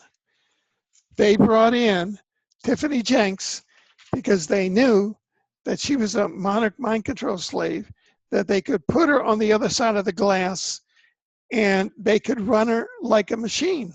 Sure, she had no And, no knowledge that she was yeah, doing yeah. something wrong. And, No and she knowledge. would put the numbers under the glass so that the traders on the other side of the glass could go onto the market and do their trades on whatever exchange, on whatever commodity exchange they were Power and water. using. It was tied in to all the Illuminati, all Billions into of dollars. Microsoft, everything, and it was all with a Monarch mind control slave. And and then she had her father died. She became unstable. Or more stable. Yeah. And then, oops, it looks like she's gotten rid of her utility. It's time to bring in the elimination squad. Well, let's make it look like a murder-suicide, boom, abusive boyfriend. So, abusive boyfriend. That's one thing I wanted to share with you here. Okay, this is October 9th, this news report here. And what it says is, it's her sister speaking to the news. This is hours after Tiffany died, okay? Yeah. Hours after they were told Tiffany was dead, okay? October 9th. Her sister told a television reporter that her sister struggled with her father's death. After she quit her job, she battled addiction to drugs and alcohol, the report said. Jennifer Jenks said the only danger to her sister that she was aware of was an ex-boyfriend who had been violent with Jenks in the past, but didn't believe that they had contact recently. Okay, so here's the key. But she didn't believe they had contact recently. Remember, Tiffany's mother, in an email to me hours after Tiffany was dead, or shortly after, said, "We knew Tiffany left Pendleton to see John because the gentleman, who's part of this, helps us, drove her to the airport." This is before she's dead, right? She drove Tiffany to the airport, said, "I have to go see John." So her sister's lying. They knew she was with me, unless her sister didn't talk to her mom after Tiffany died. So because here's how it went down. When Tiffany left Pendleton, Oregon, she got a ride from a family friend, whom Tiffany said to that family friend. See, because you got to remember, all this is hindsight now. They were never supposed to know that I was going to read this. Never. Tiffany told her family friend she had to go see John. Set up. In the reports, her sister, "We didn't know where Tiffany was, but we're going to give you our only clue. We're not going to save that for detectives. Mr. Weber, even if I beat her up, I'm not the killer, right? At this point, hindsight's 2020, I'm not the killer. So let's say I beat Tiffany up every day. Not relevant anymore, right? Not relevant, because we have her killers. So in this narrative that they're trying to claim, you can see how they were lying. Tiffany lived downtown when she did not. Tiffany, we don't know where she was. That's a lie. But here's the other unique thing. In those recordings that Tiffany made on my phone, she recorded her killer, Josh, buying a gun and meeting Tony. And Tony is where she lived. Tony Green, where she lived, okay? Now, it's no coincidence that I got an email that Tiffany said, "John, Tony wants me to die." And then the family diverts the attention from where Tiffany really lived by making a lie and saying Tiffany lived downtown. And so once you begin to connect the dots, one other thing I want to say that the family said, which was very odd right out of the get-go in terms of her murder. Her sister said to the media, Tiffany was happy about life and the role she would play in her future. In fact, Tiffany was writing a book she hoped to have published someday. After her murder, I said, "Oh, okay. And let me guess, you have that book, right? I mean, duh. Of course she's writing a book. You guys are going to write it how you want because now I'm in prison or dead, and you're going to sell a book about Tiffany's story. Where's that book now? Are you claiming that Tiffany was writing a book? I would sure like to read it, because I'll tell you what I do know for sure. For whatever reason, Tiffany fell in love with the loser. Me and her had a great relationship. We had a hard time with her drinking. Every time she drank, I kicked her out, point blank, period. She had to leave because when she drank, she yelled at me and I wasn't going for it. As a Native American, I lived alcoholism with my family and I'm not going to live it with her. She knew that my family were alcoholics from day one. She knew that that's how I got my last name Captain, because I'm Native American. But the point is, I'm not going to have alcohol in my life. I took Tiffany to treatment twice. I made her stop drinking. I made her stop pills. Now, does Tiffany make mistakes? 100 times, but this is not about her, right? And that's the difference here. What you see in the investigation is all about anything.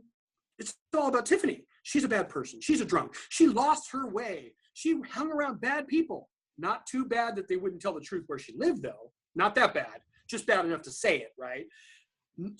Tiffany lost her way so bad that here's how unlucky she was. She left my house saying she was going to die, but that was unrelated to the murder, of course. She went to the bartender and told her she was going to die, but that was unrelated to the murder, of course. That's all random, right? She told her therapist 4 days before she was dead that she was going to die. That's unrelated to, this is what the family wants you to believe. That Tiffany went to the bar. She didn't know these people were coming.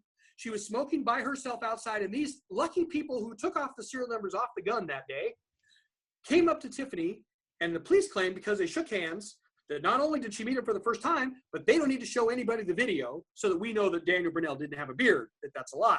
So Tiffany had so much bad luck, but she was still willing to get in the car with these strangers, and she did. And everybody's happy. We can all agree, based on the family narrative, the police narrative, other than they lied about her going bar hopping. She didn't bar hop one hop, not one hop. She was outside the bar and met her killers, and at 2:11 a.m., her three killers and her drove away from the bar. And at that point, we can all agree everything's fine. 19 minutes later, they were so mad at her, they shot her in the head. But not just any shot in the head, a shot in the head from a gun they sold to the shooter on a promissory note that day, that he came from California to shoot Tiffany, but not really. He just came there for a bachelor party. He took off the serial numbers off the gun that day that they sold to him on a promissory note. Why? I don't know. They're not charged with that, though, by the way. They shoot Tiffany. The two co-killers have selective hearing. They didn't hear the gun. Now, by the way, I had the gun data done at the factory. They said they would have to run 3.5 miles in order to not hear the gun. And being that it's a 16-minute drive and the CCTV camera footage shows they all drove away at 2:11 a.m. without question. And two people in their homes know the gun went off at 2:30. So the remaining time left is 19 minutes. It's a 16-minute drive at 2 a.m. because there's no traffic. I mean, you're going 50, 60 miles an hour, right? And that left 3 minutes. 3 minutes. And here's what they say. They claim. The two co-killers, Michelle and Josh, who are free today, said, well, we could hear Tiffany and the shooter arguing, but we never heard the gun go off. And we got back in the car. We didn't know why Tiffany wasn't in the car. No idea. But we went back to the hotel and molested our kid, drove the shooter to the first bus back to California, ran to Kelso, Washington. We changed our hair, changed our cell phones, and all that's unrelated to the murder of Tiffany Jenks. Right. Yeah, she has some bad luck. And on top of the bad luck, right, her family drove her dead body back 5 hours in their car. That's weird. Her family emailed me a picture of Tiffany dead. Her family doesn't care about the recordings with her killer, Josh. In fact, Josh met her father. Because in the recordings, Tiffany says, that's why you liked my dad. Remember what he said the first night you met him? Now, all this is going on, and you got 5,000 pro-Tiffany dead cult members attacking me, okay? So the general public needs to understand this. There's 5,000 cult members trying to shut me up, okay?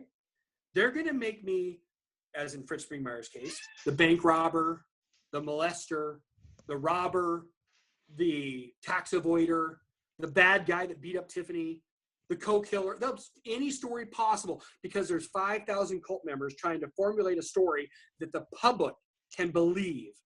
So that's why I went down. Yeah. When you say cult members, are these people who are part of the Monarch mind control cult or part of? Well, you know, it's funny too, because I told Vanessa Bates, which again, that's Max Spear's mother, they will send in, and see, this is what the public doesn't know because they have no experience in this, and why would they? After Tiffany died, they sent in a series, and I believe even before she died, by the way, I should reiterate that. They sent a series of Monarch slaves to be my friend. If I become your friend, now you know how Monarch mind control works, right? If somebody infiltrates you and you know how it works, it's a different story. But I was learning along the way. But one of the people involved in this murder, and I don't know what degree, but this is what I do know for sure. A girl who goes by the name of Drew in Portland, Oregon, became my friend. I met her off the internet and we met at Goodwill, okay, the store. 6 months after Tiffany died. Well, during my investigation, I learned she was a Monarch slave for the New World Order, okay? And here's the best part. If you type in Tiffany Jenks murder, Drew, you will see the video on YouTube of Crystal Joy Andrew walking by my store the night Tiffany died. Here's the key. I had never met her. 5 months or 6 months after Tiffany died, I met her for the first time at Goodwill. So I want to show you or tell you how sneaky these, and it's not her fault. She's a victim. She's a mind control victim. And I believe her life's in danger at this minute. But they sent me 6 or 7 other mind control victims, of which I ended up befriending, interviewing, recording, and talking about their mind control abuse since they were born. So it didn't work out for them because I have a mind that says, what is your problem? Why are you disappearing 3 days a week? Why? So do me this favor, and this is what I told Drew. Every day you're missing in time, I want you to circle that day on your calendar, or every day you remember. Every day you're missing, leave it blank. If you remember it later, just put a slash through it. And when you see days missing, because here's what happened. She was missing every Monday, Tuesday, Wednesday, like clockwork, right?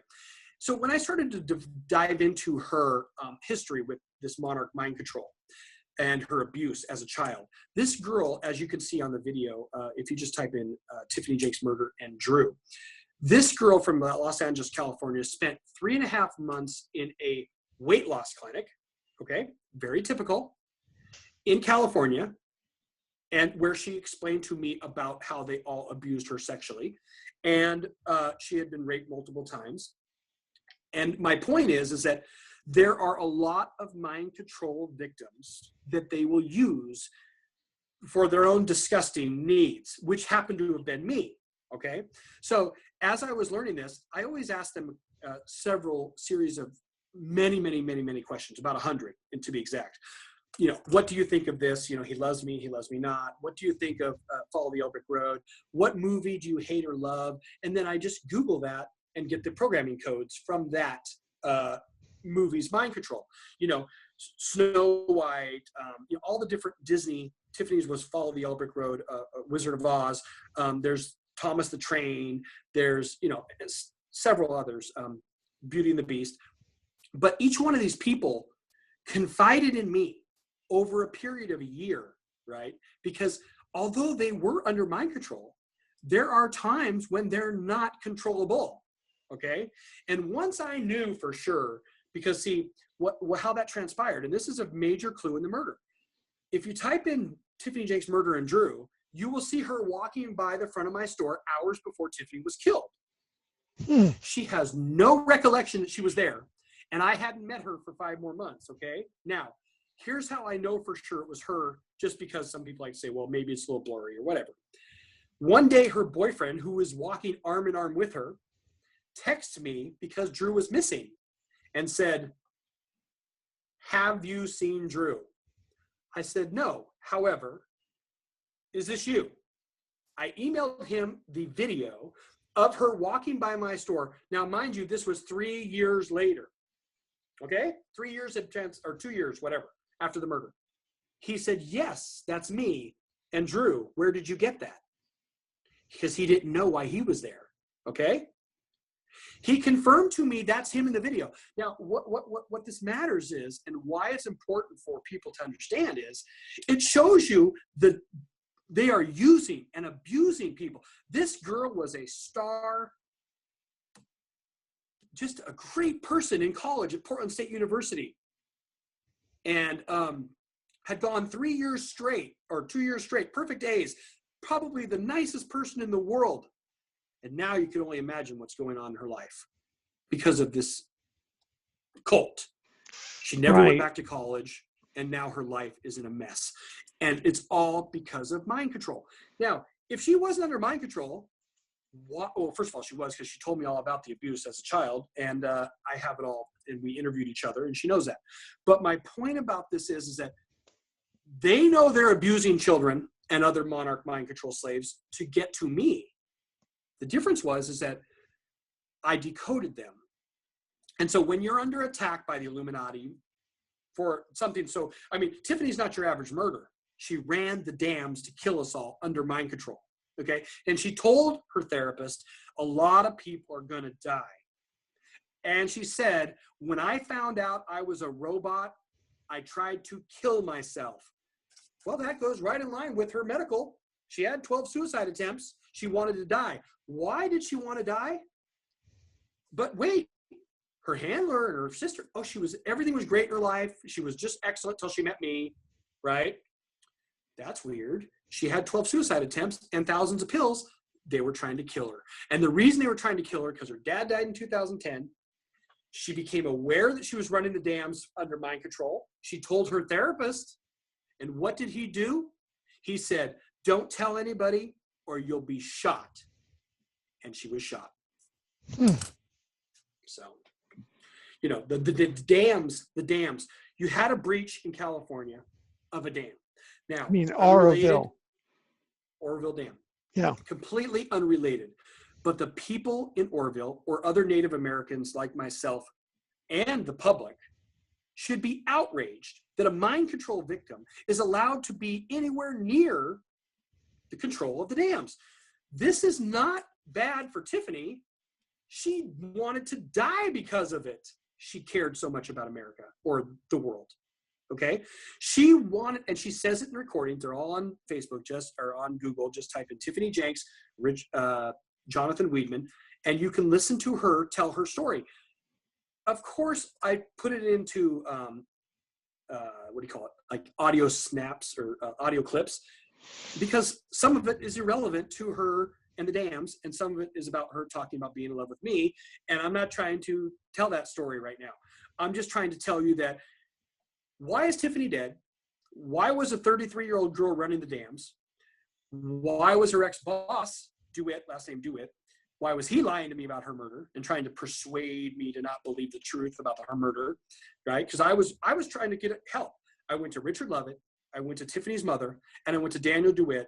Those three people all lied to me 100% of the time about her murder. Every single clue I had, they said, John, it's not a clue. You're nuts. Huh. I'm nuts. This is Tiffany's doctor telling her she's going to get shot and giving her death wish, 4 days before she's dead, and I'm nuts? I don't think so. Right. So I guess, you talk about the Oroville Dam. The public in that city who had to evacuate can take the next step in protecting themselves and other people, because they have a personal experience with the dams, and most Native Americans do as well. They need to know that Tiffany was under mind control and could have done this. What if she's still alive? What if it's true? People told me that Tiffany's not dead. What if it's true she's not alive? Is she being held somewhere for this New World Order date? I'll tell you this. I'm not the investigator in this case. I've become one by default. But America should be outraged that a mind control victim is running the dams. Native Americans should be outraged that our government has been overrun by Illuminati worms that are stealing the treaties in which we were founded on.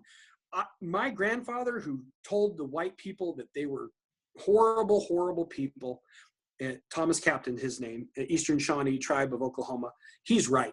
This country is a mess, and it's clear. Look at how they're dealing with all this stuff. I can't tell the truth in a murder, and it goes right back to what you said. What's the mechanism for the public to go tell the truth about a murder? All I want to do is go before any radio show, any judge, any Dr. Phil, any Alex Jones, anybody that has the ability to tell the public that our government is out of control. This is not me. My story is not my story. I'm not talking about John. Oh my God, John, you're gonna die. I love Tiffany. Oh my God, I love her. Right. She died. This is about a murder. This is about a therapist getting away with setting somebody up to die. Now, it's not my job to tell the story or to investigate, but I'm doing so because it's the right thing to do, and I'll never stop. There are hundreds, if not hundreds of thousands of other people being abused right this second. You take the fact that they molested the 9-year-old girl as a celebratory action after they shot Tiffany in the head, and that alone should question as to why these people got 13 months for a murder, for their gun, for their car, and for Tiffany being shot, and molesting a 9-year-old. Yeah. It's not right. And the pedophilia that's running rampant in our government right now, in our country, and it all ties back to the police. If Officer Higginbotham in Portland Police Department, who's a nice guy, he has a personal experience because he talked to me about Tiffany many times. If he's told to stand down, who is he as an officer? Now, does he feel bad? I'm sure he does. Oh, I want to bring up one more important point. Sure. My best friend in Portland, Oregon, is Robert Shire. Robert Shire was a 10-year Portland police officer, detective, and a 12-year LAPD retired officer. Robert Shire. Robert Shire came to my help the minute Tiffany died and instructed me what to do because he's my good friend. Mm-hmm. He came and stayed, because after Tiffany died, I never went back to my home again. I never stayed another night in that house since that night ever. And so for 3 years now, that house has sat empty where Tiffany and me lived. Now, Robert Shire came and he stayed in that house for 3 months. And he worked every day to investigate this murder with me. Okay, as a friend, for free. They killed him. Now, he told me, John, I have to be really careful. I have 2 twin daughters. So if you type in Robert Shire and Utah, in America, right? He was 61 years old. Yeah, 61, I believe. And a great friend. He came to my rescue to help solve the murder. He belongs on the hero list of police officers because he went over and above the normal police group. He was there when the police came to my home, 4 strong, 4 cops, to try to label me crazy. And he told them the clues to the murder that are all true. Now, the 4 cops wanted to know if I had health insurance and all this weird crap. And they were this, and I didn't know this because they brought 2 mental health evaluators with them in Multnomah County. After they left, Bob goes, John, you know why they were there, right? I'm like, no, why? He goes, they were there to arrest you. Arrest me? What did I do? It doesn't matter what you did. They were there to arrest you. Robert Shire gave those police officers that day his 4 or 8-digit code as a police officer. That's the reason they stood down and left.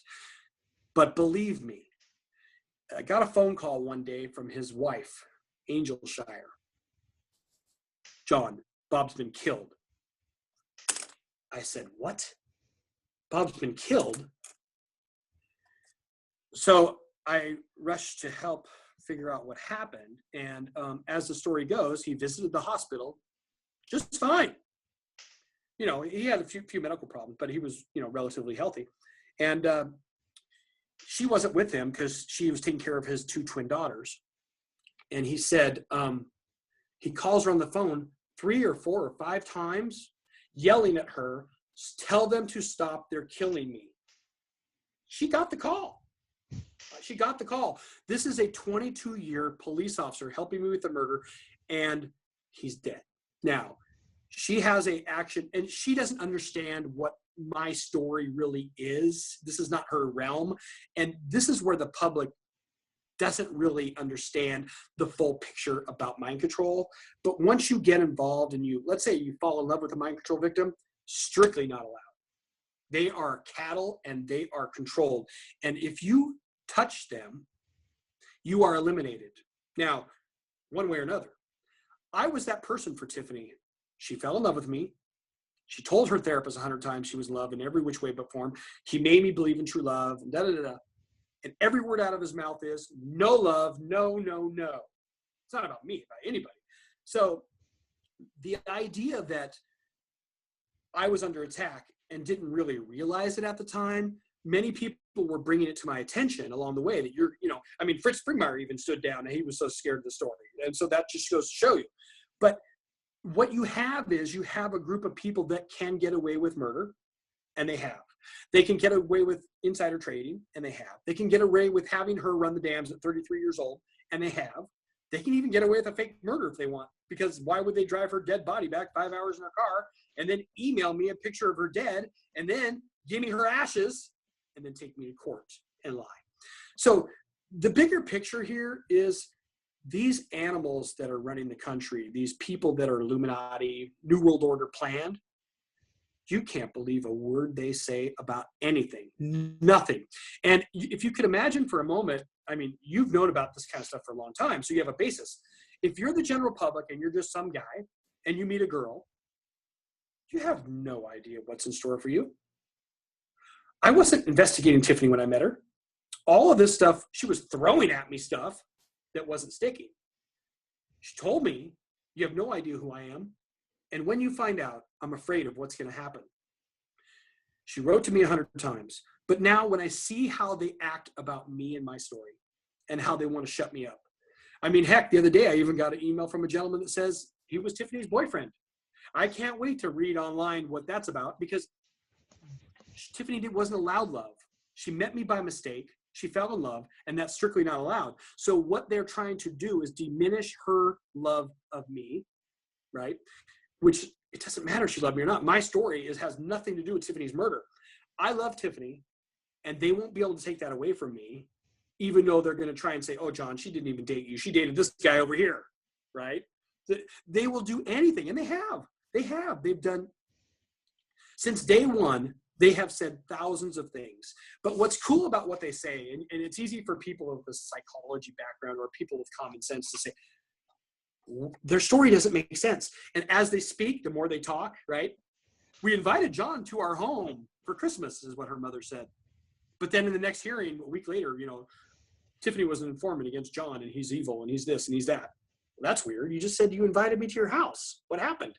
The only thing that changed was time.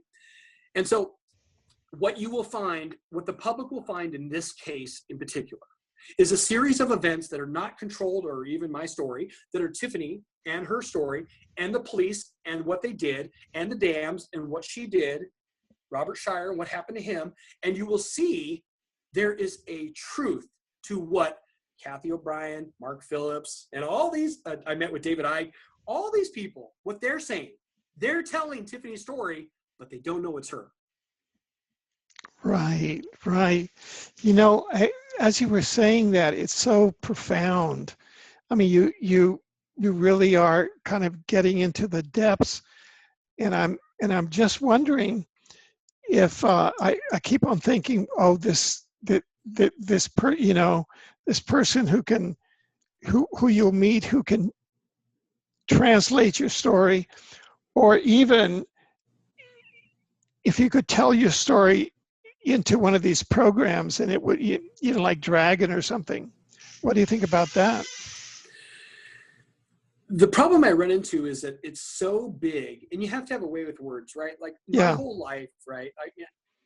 Having Native American family and drunks and parents separating at age 7, and I went to 12 schools in 12 years. That's no excuse for not being smart enough to go to college a long time. Yeah. That just wasn't my thing. I was a DJ, or I built neon signs for a living, or I own a tanning salon now in Oregon. That just what I wasn't good at school. So my ability to convey a message verbally is a little better than in writing, and I'm not afraid to tell the truth. I always say to people, you should never feel bad about doing the right thing. Yeah. Now, of course they need to make me the devil. And you know what? As a nightclub owner, in fact, I used to own nightclubs in Bellingham, Washington. Wow. At age 19, I Wow. bought my first building downtown Bellingham, which is 1414 Oh, Cornwall oh, Avenue. so you're an accomplished businessman. You're a real Well, that's what they entrepreneur. call it. Yeah, exactly. I'm not a businessman because they're smarter, but I'm an entrepreneur. Yeah. I'm the type of person that will do anything immediately. I don't need a business plan. I just need to get started.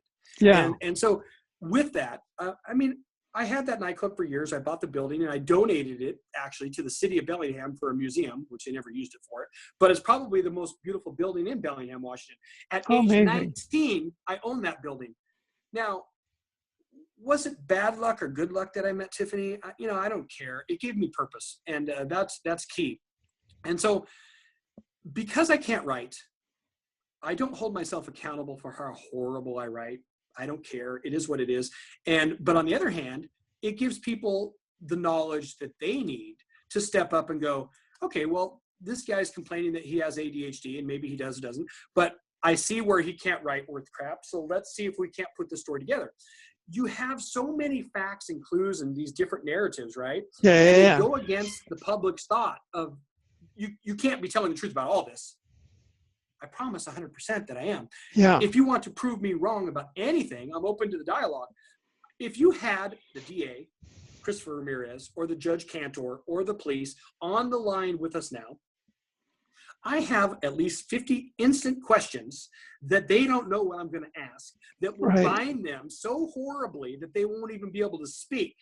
Okay? Yeah. So if you have somebody like, and I keep going back to this Trey Gowdy, because to me, he's a genius. Yeah. Because his brain works like somebody with ADD, where he goes, sir, I don't agree with that fact pattern, and I don't understand how it is you derived at that when there's been no investigation. And you look at him and you go, are you human? Because you have the first government logic I've ever heard in my life. And then you get Jason Chaffetz. He's like, I'll observe Mr. Gowdy for 5 more minutes because this is really good. But that's America that I'm for, right? Yeah. I'm for tell the truth. If somebody's lying, say, I think you're a liar. You can call me a liar all you want. I have a basis of my beliefs. They're not based on my opinion. They're based on the facts of Tiffany's murder. And this is what's so great about the DA, Ramirez. When I left him a message, this is his words, not mine. And it's in the court record. Just type in Tiffany Jenks murder, DA, and the documents will come up. Tiffany Jenks murder and court documents. I made a video. It's about 2 minutes long. This is the DA's words that the taxpayers are paying right this minute. We didn't know how to put the recording of John Captain's clues on the record for a murder. That's all you need to say. It's not my words. He said that. And then he presented his 5 witnesses. The 3 killers, Tiffany, who's dead. I don't understand how that's possible. I would love to hear Trey Gowdy ask them, sir, how did you plan to call a witness, Tiffany Jenks, when she's dead? Because that don't make any sense. And now you're going to tell me the only real witness, because you can't have the 3 killers be the witness to their own murder. They'll come up with their own narrative. You can't have Tiffany, she's dead, and I was excluded. Hey, that's a murder clue. Now, this is not my story. People can check this out online, and then they can ask why. And once you begin to draw the dots and the parallels between each one of these, the dams, the lies, you start to get kind of freaked out. You're going like, so you're telling me Tiffany was running the dams? Yes. To kill us all? Draw your own conclusions. They sure as heck didn't mind killing her. And so far, the public has no idea what's going on. And that's why it was key for me to come on your show, Mr. Weber, and tell Tiffany's story. And I love saying that because they want to put me down, right? Yeah. They want to make me the devil. Great.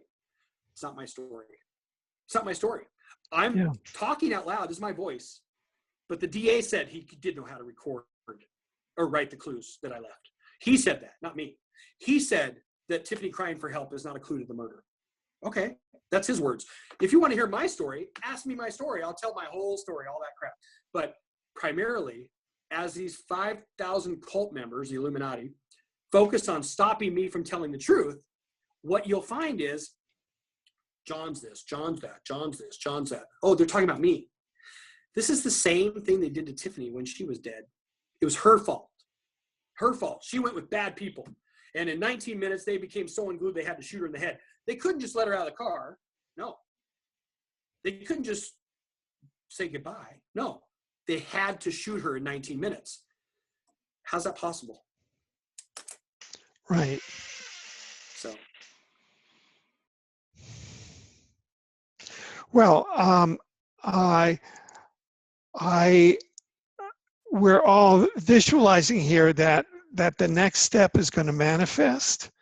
I know that it is, and so we will take this program and we will cast our bread upon the waters, and you're certainly welcome to come back in the future as events develop.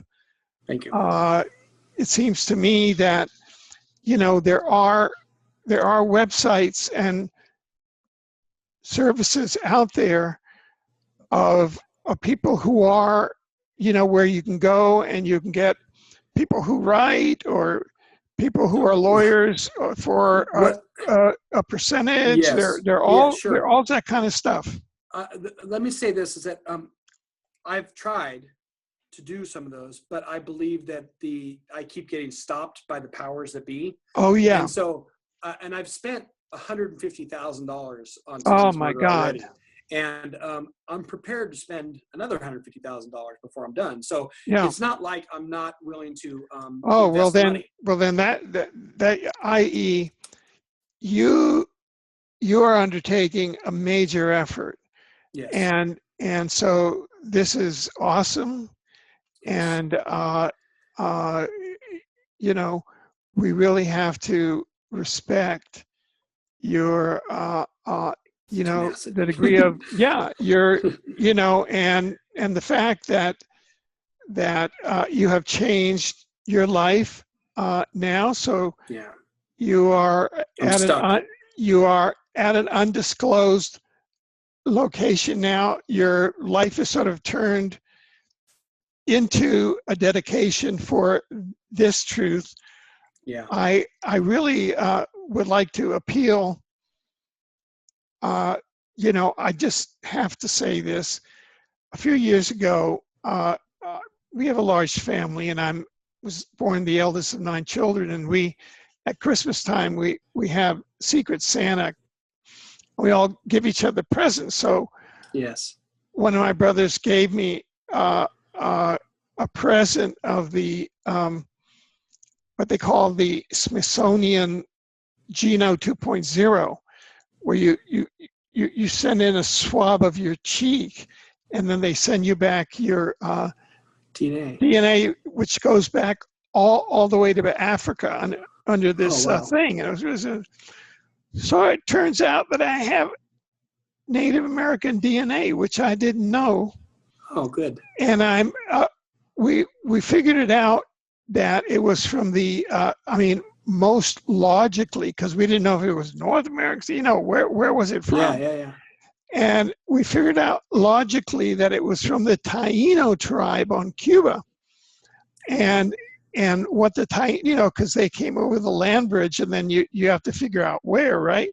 Yeah. And the Tainos, they aren't the Caribs that were part of the Caribbean, but the Tainos were the other Caribbean tribe that were more peaceful, and they were like the party Indians.